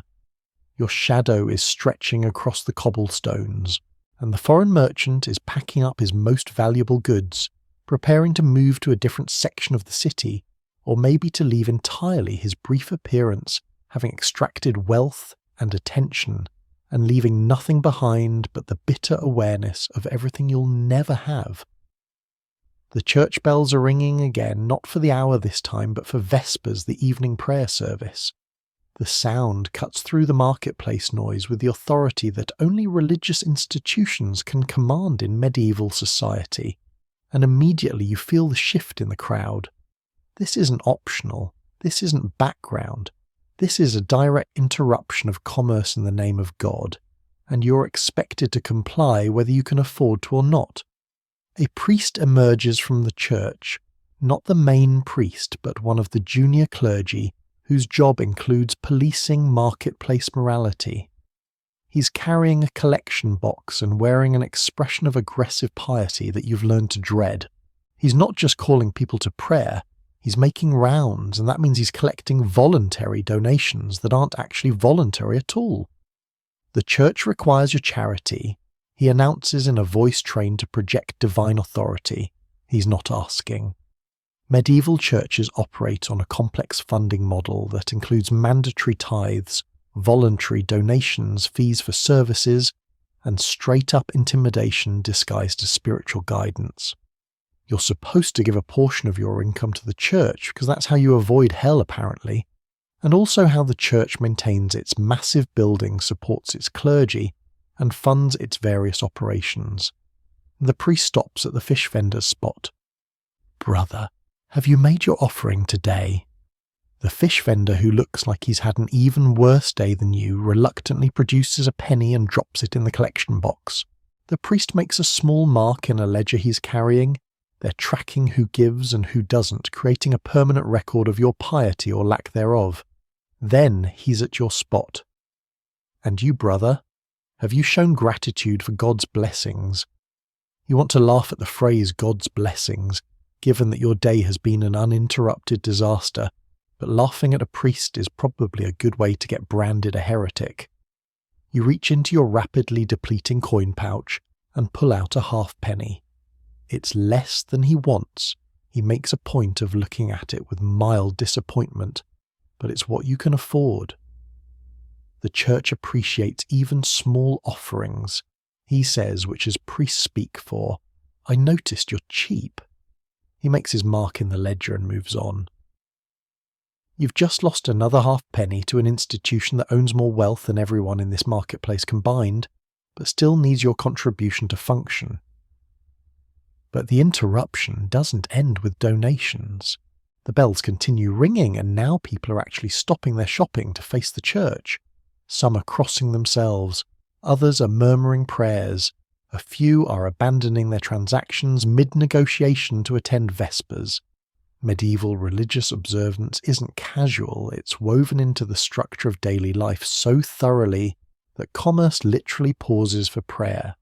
You're expected to participate. Not necessarily by attending the service, you can't leave your goods, but by at least showing outward signs of devotion.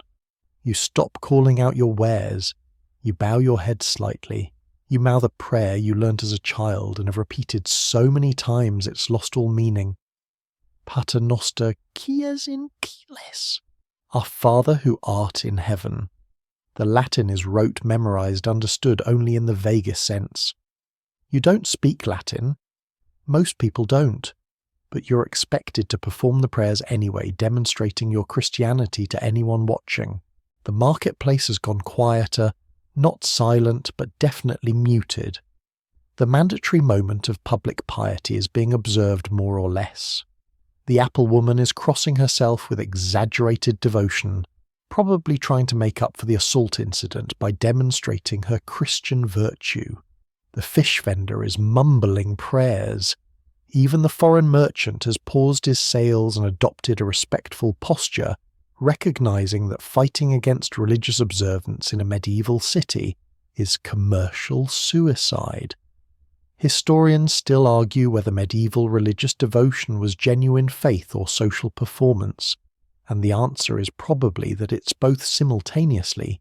People believed sort of enough to be genuinely fearful of hell and hopeful for heaven, but they also understood that public displays of piety were socially mandatory, regardless of private belief. The prayer moment passes, the bells stop, Commerce resumes, but you've just lost 10 minutes of selling time to mandatory religious observance, and those 10 minutes matter when you're trying to move inventory before sunset. But here's where it gets more complicated. A religious procession is forming. You can see it emerging from the church, priests carrying icons, altar boys swinging incense burners, and a growing crowd of people joining in a spontaneous parade of devotion. And they're coming through the marketplace. Because of course they are. Medieval religious processions don't have designated routes that avoid commercial districts. They go wherever the clergy decides is spiritually important, which often means right through the busiest streets, where the maximum number of people can witness and join the display. You watch with growing horror as the procession approaches. This isn't a quick walkthrough. This is a full religious spectacle moving at a ceremonial pace with chanting and incense and stops at various points for prayers. The priests are carrying a statue of a saint. You can't tell which one from this distance. They all look vaguely similar after a while, and people are expected to show reverence by kneeling, or at least bowing as it passes. The procession reaches your section of street. You have maybe 30 seconds to make a decision. Do you stay with your goods and risk looking impious? Or do you join the procession and risk theft? You compromise by kneeling next to your board, keeping one hand on your goods while bowing your head as the saint statue passes. The incense smoke washes over you, frankincense and myrrh. Expensive imports used to create an atmosphere of holiness. It's actually a pleasant smell, a brief respite from the usual street odours, but you can't enjoy it, because you're too busy making sure no one's using the religious distraction to steal your turnips. The procession stops, right in front of you. Apparently this is one of the designated prayer spots. A priest begins delivering a sermon about sin, redemption, and the importance of charity. You're trapped. You can't move, can't sell, can't do anything, except kneel here and listen while your selling time evaporates. The sermon lasts 15 minutes. 15 minutes of a priest explaining that earthly wealth means nothing, which is easy for him to say since a church owns half the property in the city. Finally, mercifully, the procession moves on. You stand up, your knees aching from kneeling on cobblestones, and assess the damage. You haven't been robbed, that's good. But you've lost at least 30 minutes of prime selling time to religious obligations you couldn't refuse. The afternoon is definitely waning now. The shadows are long.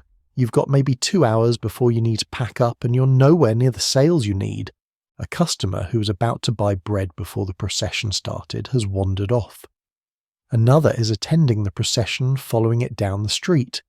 The religious interruption has scattered your potential buyers, and now you have to rebuild momentum from scratch.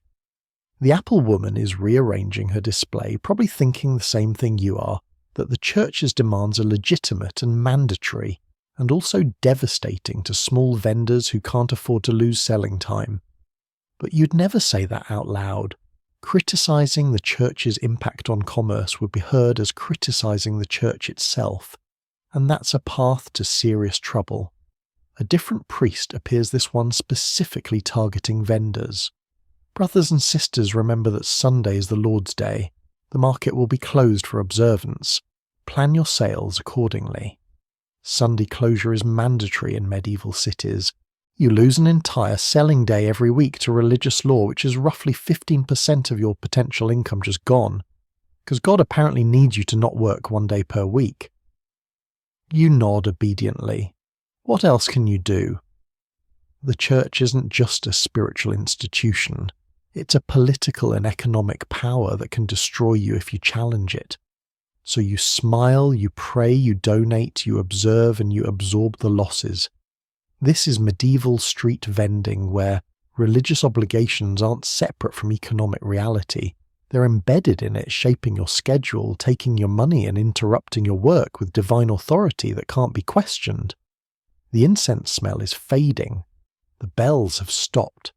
The procession has moved to a different street, and you're standing here with diminished inventory, depleted funds, and the certain knowledge that this exact scenario will repeat next week and the week after forever.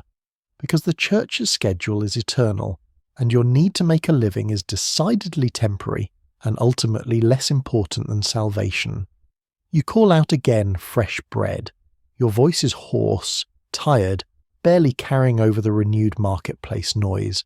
But you keep shouting because what else is there to do? The church has taken its share. Now you just need to make enough from what's left to survive another day.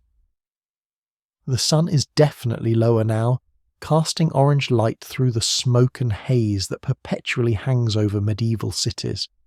You've been standing here for nearly 12 hours, and your body's moving past exhaustion into something else entirely, a kind of dissociated autopilot, where you're still functioning but barely present. Your feet aren't just hurting anymore.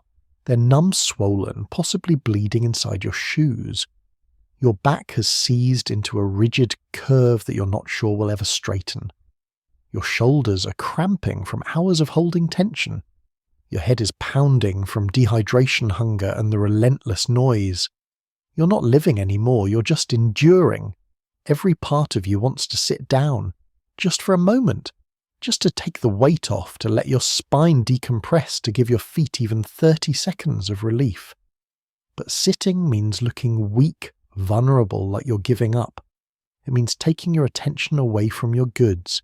It means admitting that you're defeated.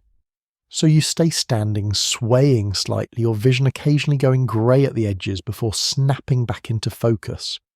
A customer approaches and you try to engage, but your brain is moving through molasses. They ask a question and it takes your full 2 seconds to process the words, another second to formulate a response.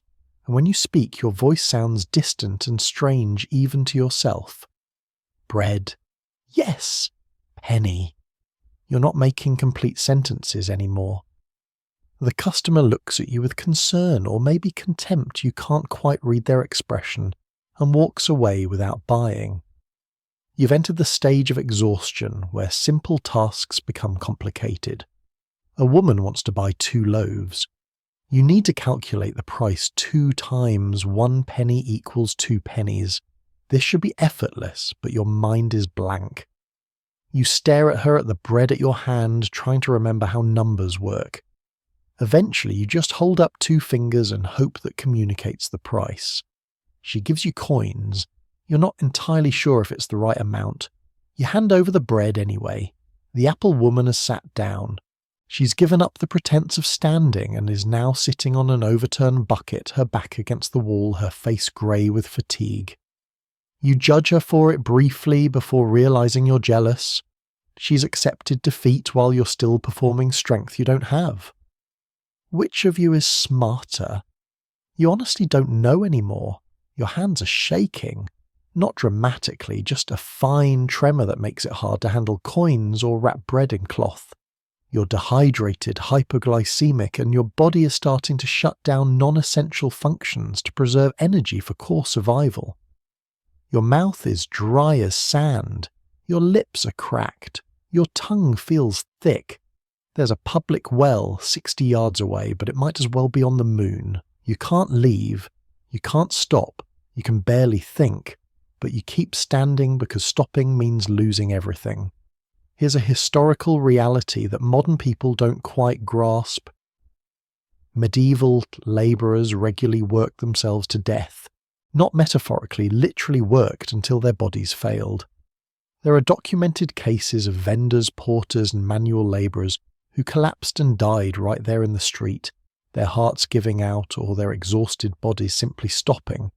You're not at that point yet, but you can feel the edge of it, the sense that you're running on borrowed energy your body doesn't actually have. A wave of dizziness hits you. The street tilts. You grab the wall to steady yourself. Breathing hard, waiting for the world to stop spinning. The apple woman is watching you. You should sit, she says quietly. The fight from earlier is forgotten, replaced by the solidarity of shared suffering. You look like death. Can't. You manage. Too close, too dark, need to sell. She nods. She understands. You're both trapped in the same impossible situation, too exhausted to continue, too desperate to stop. This is medieval poverty, where rest is a luxury you can't afford, where your body's needs are less important than economic survival, where you push past every physical limit, because the alternative is starvation. Your vision is playing tricks. Shadows are moving at the edges of your sight. Faces in the crowd blur and merge. You blink hard trying to clear your head, but the fog persists. You're probably suffering from heat exhaustion, dehydration, and low blood sugar simultaneously, a combination that in a modern context would send you to a hospital, but in medieval terms is just a hard day's work. A child runs past and bumps into your board. You react with exaggerated aggression, shouting at the child with disproportionate anger. The child's mother intervenes, scolding you for yelling at a child. You're too tired to care, too exhausted to maintain social niceties. Your filter is gone. You're operating on pure survival instinct, and everything that isn't immediate threat or opportunity barely registers. Historians still argue whether medieval people had higher pain tolerances, or simply had no choice but to endure what modern people would consider intolerable. Standing here, every nerve screaming, every muscle cramping consciousness flickering like a candle in wind, you're pretty sure it's the latter. You're not tough, you're just trapped. The market is starting to thin out as afternoon shifts toward evening. The serious shoppers are done. What's left are stragglers, bargain hunters, and people hoping to catch vendors desperate enough to dump inventory at discount prices. Which is exactly what you're about to become. You've got 8 loaves, left some fish and turnips. You need to sell them before full dark, or you're carrying them home and losing the value entirely. Bread. You try to shout, but your voice cracks and comes out as a hoarse whisper. Your throat is raw from 12 hours of yelling. You literally don't have the physical capacity to project your voice anymore. You're competing with vendors who still have energy, and you're losing because you can barely speak above conversational volume. Your legs are trembling. Not from fear or cold, but from muscular exhaustion. You've been standing on stone for 12 hours, supporting 60 pounds of goods and your own body weight, and your leg muscles are starting to fail. You shift from foot to foot, trying to redistribute the load, but there's no position that doesn't hurt. Your entire lower body is a unified field of pain without boundaries or variation. A customer asks if you'll take less for the remaining bread since it's been out all day. You should haggle, you should defend your prices, but you don't have the energy. Take it, you say flatly, whatever you want to pay. They offer 3 pennies for 6 loaves, half what you should get, and you accept without argument. You're past caring about profit margins. You just need the weight gone, the inventory moved the day to end. The sun is touching the horizon now. The sky is turning purple and gold. It's beautiful objectively, but you can't appreciate it. Beauty is a luxury for people who aren't dying on their feet. You're just watching the light fade and calculating how much longer you have to endure before you can leave. Your body isn't listening to you anymore. Your hands move automatically conducting transactions your brain barely processes. A sale happens, bread changes, hands, coins appear in your pouch, but you couldn't describe the customer if asked. You're running on fumes and muscle memory, and soon even that will fail. The apple woman has fallen asleep, sitting up, her head tilted back against the wall mouth slightly open. She looks dead, honestly, or close enough that a passerby stops to check if she's okay. She wakes with a start, confused and disoriented, probably experiencing the same cognitive fog you're swimming through. You have 2 loaves left. The sun is almost down. Your shift is nearly over. You've survived. Barely, but you've survived. And tomorrow you'll wake up and do this again, because there's no alternative, no escape, no retirement plan except death. This is your life measured in hours of standing endurance, and the slow destruction of your body in exchange for coins that will never be enough. The exhaustion isn't just physical anymore, it's existential, soul deep. The kind of tiredness that sleep won't fix, because it's not just about rest, it's about the crushing awareness that this is forever. You will stand here until your body breaks, and then you'll either die or become one of the beggars you gave bread to earlier, and the cycle continues. The light is failing. Time to count your losses and go home. The sun has set. The marketplace is emptying as vendors pack up their goods, and customers hurry home before full darkness falls. You're standing in front of your nearly empty board trying to do the math on your day's earnings, and the numbers are not adding up in any way that suggests success or even basic survival. You empty your coin pouch onto the board and begin counting your exhausted brain struggling with arithmetic that should be simple. Pennies, half-pennies, a few farthings, and one coin you're pretty sure is clipped and therefore worth less than its face value. You count once. Then again because the first number seemed wrong, then a third time because the second count didn't match the first. 8 pennies total. After 12 hours of standing, shouting, defending, and slowly dying on your feet, you've made 8 pennies. Let's calculate what that means. Guild fees this morning, 2 pennies. Fine for assaulting the apple woman, 2 pennies. Church donation, a half-penny. That's 4.5 pennies in mandatory expenses before you've paid for anything related to survival, which leaves you with 3.5 pennies in actual profit. Tomorrow's flour will cost approximately 2 pennies if you're buying the cheap stuff mixed with whatever the miller can get away with adding. That leaves you 1.5 pennies for rent, which is due in 3 days, and cost 8 pennies per week for the single room you share with your family. You're not just behind, you're catastrophically short. You'd need to have a perfect day tomorrow and the day after that just to catch up. And you know from experience that perfect days don't exist. But wait, it gets worse. You lost 5 loaves to the inspector. That's 5 pennies of inventory that you paid for but never got to sell. You gave away roughly 3 loaves worth of bread to beggars, another 3 pennies gone. The rain damaged at least 4 loaves which you sold at deep discount, or gave up on entirely 2 more pennies of loss. So your actual intake was probably closer to 15 pennies. But after spoilage, theft, confiscation, and charity, you're left with 8. This is the math of medieval poverty. You can work brutally hard and still lose money. Not break, even actually go backwards. Your inventory costs more than you earned from selling it. Every day you're slowly consuming your own capital, eating through whatever small savings you might have accumulated, sliding deeper into the hole until eventually you hit bottom and there's nothing left. The apple woman is counting her coins too. From the expression on her face, her day was similar to yours, lots of effort, minimal reward, mounting desperation. You're not enemies anymore. You're just 2 exhausted people who fought over scraps that weren't worth fighting for. You need to buy flour for tomorrow. That's not optional. Without flour, there's no bread. Without bread, there's no income at all. So those 2 pennies are already spent before you even get home, which means you're bringing home 1.5 pennies to show for 12 hours of work. Your wife, who spent the day baking, watching children, and keeping your miserable household functioning, will see that 1.5 pennies and understand immediately that you're in crisis. You start to pack up what's left.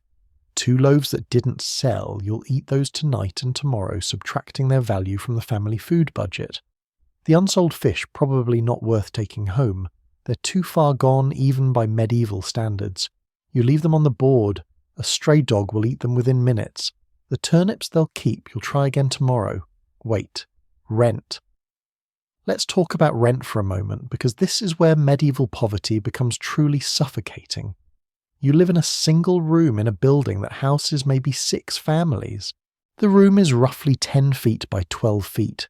It contains a straw mattress, a small table, 2 stools, a clay oven that barely works, and whatever possessions you own that haven't been sold or stolen.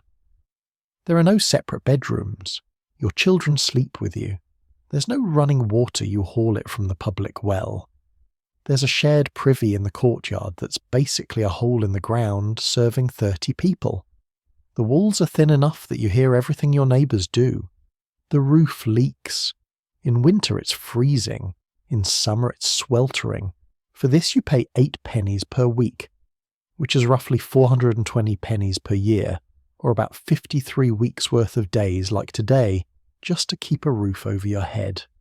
Not food, not clothes, not guild fees or fines or church donations, just the rent. You're 3 days from rent day and you have 1.5 pennies toward the 8 you owe. Your landlord isn't sympathetic to hard luck stories. You've seen him evict families for being 2 days late. Once you're evicted, you're homeless, which means you can't maintain the basic hygiene and appearance needed to conduct business, which means you can't earn money, which means you spiral into absolute destitution. The gap between struggling street vendor and homeless beggar is about 1 week of bad luck. So you need to make 6.5 pennies in 3 days. That's over 2 pennies per day, which is more than you made today, and today was typical. You could sell something, but you don't own anything worth selling that you haven't already sold. Your table may be worth a penny, but then you don't have a table. Your wife's shawl, possibly 2 pennies, but then she freezes in winter.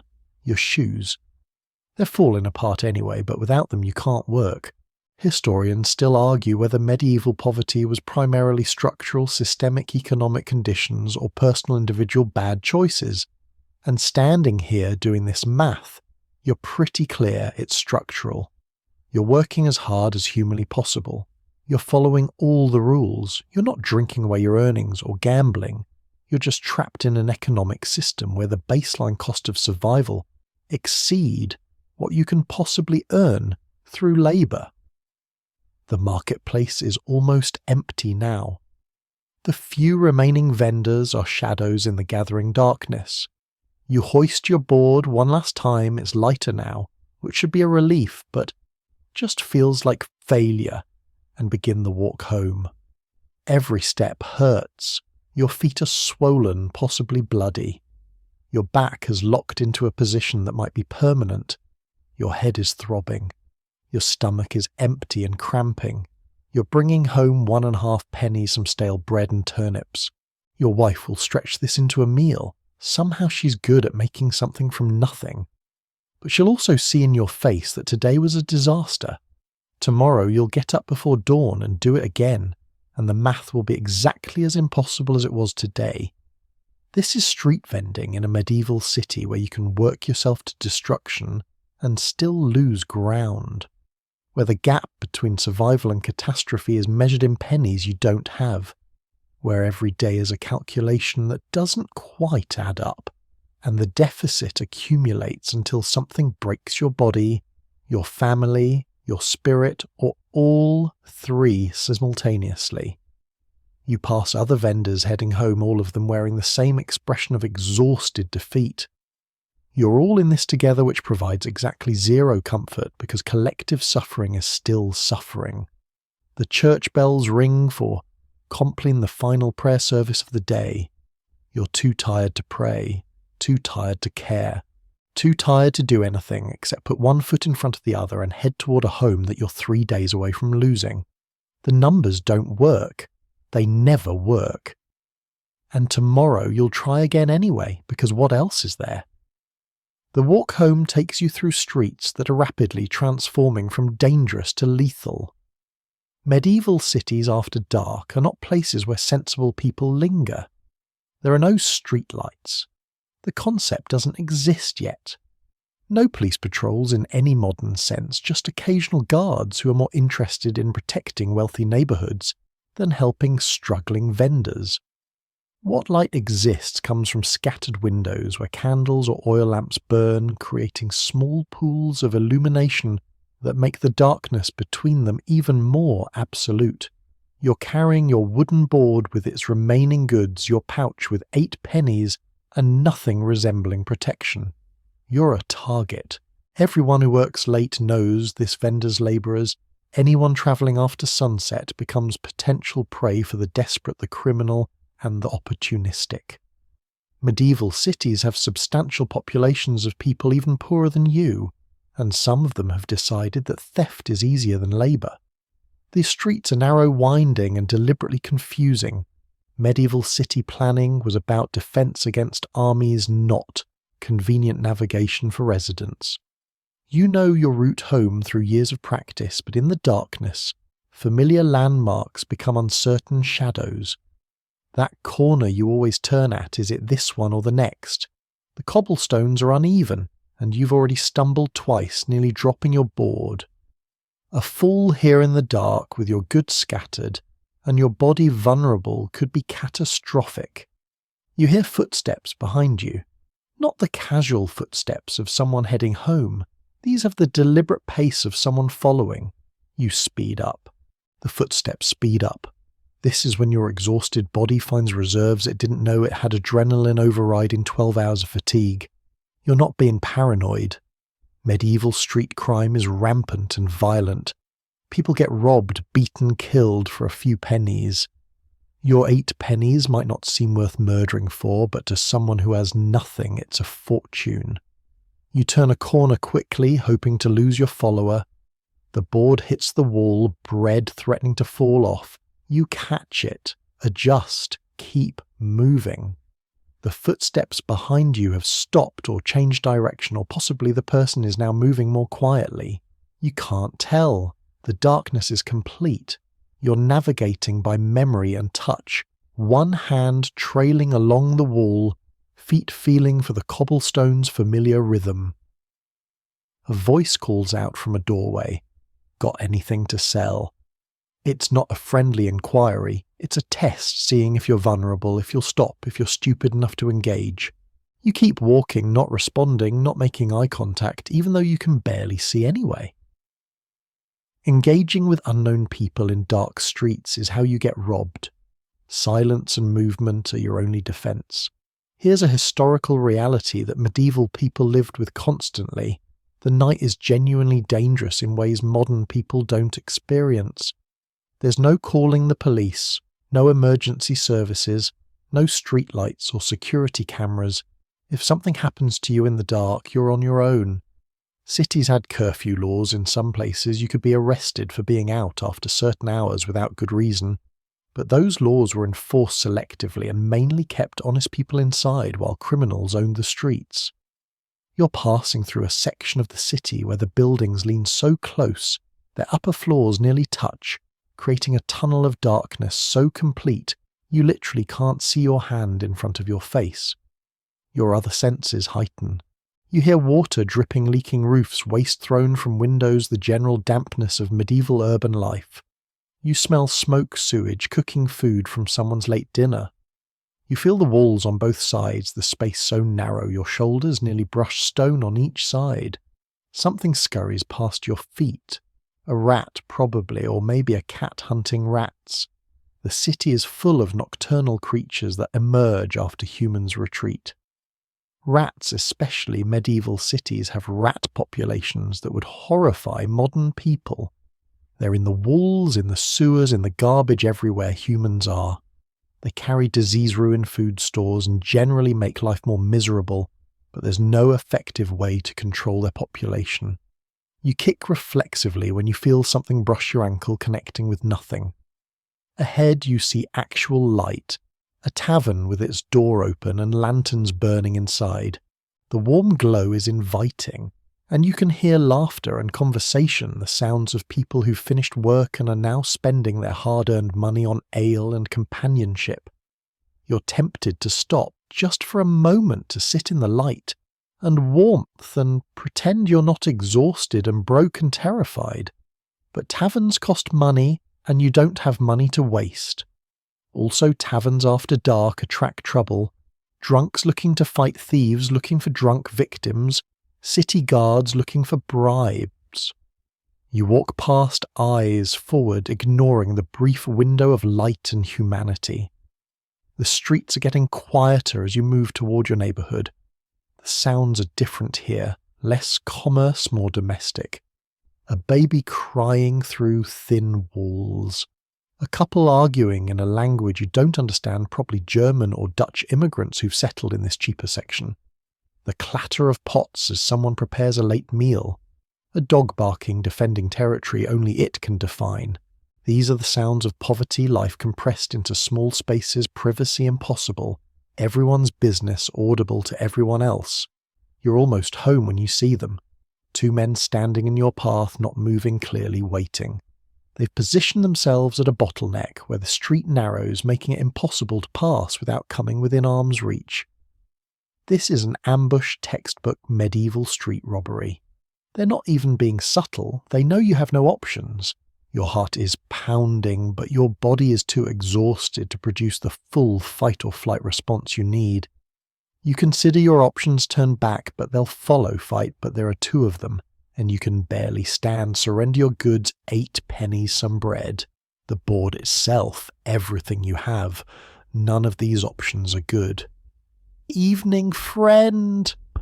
One of them says, his tone making it clear you're not friends. "Looks like you've had a good day. How about sharing some of that success?" Historians still argue whether medieval cities were more or less violent than modern cities, but statistics don't matter when you're the one being robbed.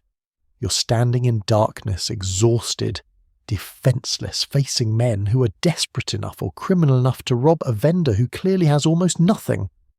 "I've got nothing," you say, which is close enough to truth. "Barely made anything today." "We'll be the judge of that," the second man says, stepping closer. You're out of options, out of energy, out of luck. The day started with you carrying 60 pounds of hope through dark streets toward a marketplace that chewed you up and spit out almost nothing. Now it is ending with two men who want to take even that nothing away. You're standing in the dark 30 yards from home, and you can't tell if you're going to make it there with anything at all. This is the walk home through a medieval city at night where surviving the workday isn't enough. You also have to survive getting home, where the day's earnings can disappear in the darkness, where violence is casual and help is non-existent, where you're always 30 yards away from safety, and those 30 yards might as well be miles. The men are waiting for your next move. Your wife is waiting at home. Your children are waiting. And you're standing in darkness trying to decide if 8 pennies are worth fighting for when fighting might mean dying. The medieval city at night where even going home is dangerous. You make a split-second decision based on years of survival instincts. You drop the wooden board. It hits the cobblestones with a crash that echoes through the narrow street, bread scattering, turnips rolling. The two men flinch at the sudden noise and movement, and in that half-second of distraction, you run. Not away from home, toward it. Past them close enough that you feel one grab at your tunic and miss. Your exhausted legs find energy that shouldn't exist, your feet pounding on stone, your breath ragged and painful. You hear them behind you, but you don't look back. 30 yards, 20, 10, you're building. You slam through the door and bar it behind you, hands shaking, heart hammering so hard you think it might burst. You've made it home, but you've lost everything. You were carrying the board you've used for 3 years, the remaining bread, the turnips, everything except the 8 pennies in the pouch still tied to your belt. 8 pennies. That's what you have to show for 12 hours of work, 12 hours of standing, fighting, starving, enduring. 8 pennies and the clothes on your back and a body that feels like it's held together by sheer stubbornness. You climb the stairs to your room, each step an individual negotiation with legs that don't want to function anymore. The hallway smells like boiled cabbage and unwashed humanity, the signature scent of medieval poverty housing. You reach your door and push it open. Your wife looks up from where she's been mending clothes by candlelight. Your 2 children are already asleep on the straw mattress, curled together for warmth. The room is dim cold and smells like smoke from the clay oven that's been burning all day for baking. She takes one look at your face and knows immediately that today was a disaster. "How much?" she asks quietly, not wanting to wake the children. You empty your pouch onto the table. 8 pennies. They sit there looking impossibly small, inadequate, shameful. She counts them without touching them, her lips moving silently. You watch her do the same math you did earlier, guild fees, paid fines, pay tomorrow's flour-needed rent due in 3 days. She doesn't say anything. There's nothing to say. The numbers speak for themselves. She's already made dinner with what was in the house, a thin soup with onions, some barley, the scraps of yesterday's bread boiled until soft. It's not enough for 4 people, but she's divided it into 4 bowls anyway. You sit at the table, finally sitting the relief so intense, it's almost painful, and eat your portion. It's not good, it's barely food. But it's warm and it's something, and after 12 hours of standing on stale bread and cheese, it feels like a feast even though you're still hungry when it's gone. Your wife doesn't ask about the board. She'll learn eventually that you lost it, and she'll understand that you made the only choice available. The board can be replaced eventually if you can scrape together the money. Your life can't. But that replacement cost is just one more item added to the list of debts and needs that never stops growing. You pull off your shoes, the leather is completely soaked through with a mixture of water, sweat and street filth. Your feet are white and wrinkled, covered in blisters that have burst and reformed multiple times. One heel is bleeding. You'll wrap it in cloth tomorrow and put the shoes back on because you don't have alternatives. There's no foot care, no healing time, no recovery period. Tomorrow morning you'll wake up and do this again, bleeding feet and all. Your wife blows out the candle tallow is expensive and not to be wasted, and darkness fills the room. You lie down on the straw mattress next to your sleeping children. The straw pokes through the thin fabric, scratching your back. The mattress smells like human bodies and mildew. Your children are pressed against you, sharing warmth, because blankets are inadequate, and extra bedding is a luxury you can't afford. Your wife lies down on the other side, and you feel her hand find yours in the darkness. Neither of you says anything. There's nothing to say that hasn't been said 1,000 times. Tomorrow will be the same as today. Wake before dawn, beg or borrow a board since yours is gone somehow. Get flour on credit or promise make bread, walk to the market. Stand for 12 hours, fight for space, dodge inspectors, endure weather watch. Profits evaporate to fees and fines, and bad luck come home with barely enough to do it again. This is your life. This is every day. There's no vacation, no retirement, no escape plan. You'll do this until your body fails or luck runs out or you finally slip from struggling vendor to homeless beggar. The medieval economic system isn't designed to let people like you succeed. It's designed to extract every ounce of labour from your body while keeping you perpetually on the edge of disaster. Your back aches, your feet throb, your head pounds, your stomach cramps with hunger that the thin soup barely touched. Every muscle in your body is screaming for rest that one night won't provide. And in 4 hours, maybe 5 if you're lucky, you'll wake up and do it all again. Because what's the alternative? Not working means not eating, which means watching your children starve. There's no safety net, no government assistance, no charitable organisation that will support you long term. You work or you die. Those are the options. So tomorrow you'll work. The day after that you'll work. You'll work until your body physically cannot continue. And then you'll probably try to work a little more anyway, because stopping means the end of everything. Your wife's breathing has slowed. She's asleep or pretending to be. Your children are making the soft sounds of childhood sleep, snuffles, sighs, the occasional sleep talking. They're too young to fully understand how precarious everything is. They know you're poor, but they don't yet grasp that you're always about 3 days from homelessness. Always one bad week from catastrophic failure. They still have some innocence. It won't last. You close your eyes, but sleep doesn't come immediately. Your body is too wound up, too full of adrenaline from the near robbery, too full of pain from 12 hours of abuse. Your mind is calculating tomorrow's problems, getting a replacement board, buying flour on credit, making up the lost inventory, somehow generating the 6.5 pennies you still need for rent. The math doesn't work. It never works. But somehow you keep finding ways to make it work barely temporarily until the next crisis. Somewhere in the building a baby is crying. Someone is coughing a deep, wet cough that suggests lung disease that won't be treated because doctors cost money nobody has. A rat scratches in the walls. The wind whistles through gaps in the shutters. These are the sounds of medieval poverty, life-compressed survival, uncertain dignity, impossible. You survived today. Barely. You'll probably survive tomorrow, and the day after. Until one day, you won't. But that's future you's problem. Present you just needs to sleep for a few hours before waking up to do it all again. Your eyes finally close. Your breathing slows.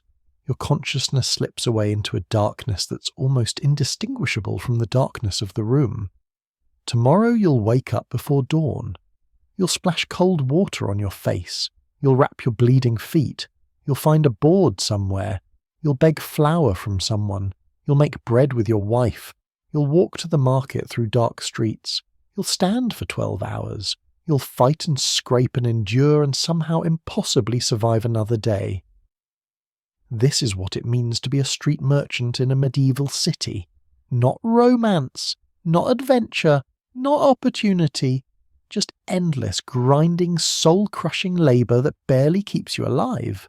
Just standing on stones until your feet bleed, shouting until your voice breaks, watching pennies disappear to fees and fines, and bad luck going home with almost nothing and waking up to do it again. You wouldn't survive a day in this life. And honestly, neither would the version of you that's doing it. You're not surviving, you're just dying slowly enough that it looks like living. The room is dark and silent now, except for the sounds of breathing, the scratch of rats and the distant church bells marking another hour in a city that never really sleeps, just shifts from one kind of struggle to another. Your day as a medieval street merchant is over. Tomorrow it begins again. And that brings us to the end of our journey through one devastating day in the life of a medieval street merchant. We've walked through darkness to claim a selling spot, carried impossible weight, endured weather and theft and inspectors and fights and hunger and exhaustion and violence, all for 8 pennies that aren't enough to survive on. We've seen how medieval commerce wasn't opportunity. It was a system designed to extract labour, while keeping most people permanently on the edge of catastrophe. The remarkable thing isn't that medieval street merchants struggled. It's that they kept showing up day after day, year after year, somehow finding the strength to continue when every rational calculation suggested giving up. They survived through stubbornness, community, and the simple fact that not surviving wasn't an option when children depended on them. So tonight, as you drift off to sleep in your comfortable bed, in your climate-controlled room with your full stomach and your secure employment and your safety nets, take a moment to appreciate just how far we've come from those dark streets and stone marketplaces, and maybe feel a small connection to those long-dead vendors who stood on bleeding feet, shouting themselves, hoarse, fighting for pennies, somehow enduring the unendurable, because that's what survival required. Their world is gone, but their struggle echoes through history, a reminder that the comfortable present we take for granted was built on generations of people who work themselves to death so their children might have slightly better lives. We owe them remembrance, we owe them recognition, we owe them the acknowledgement that their lives mattered even when the system they lived under suggested they didn't. Rest well, medieval street merchants. Your day is finally done. The story ends here. See you in the next video. Good night.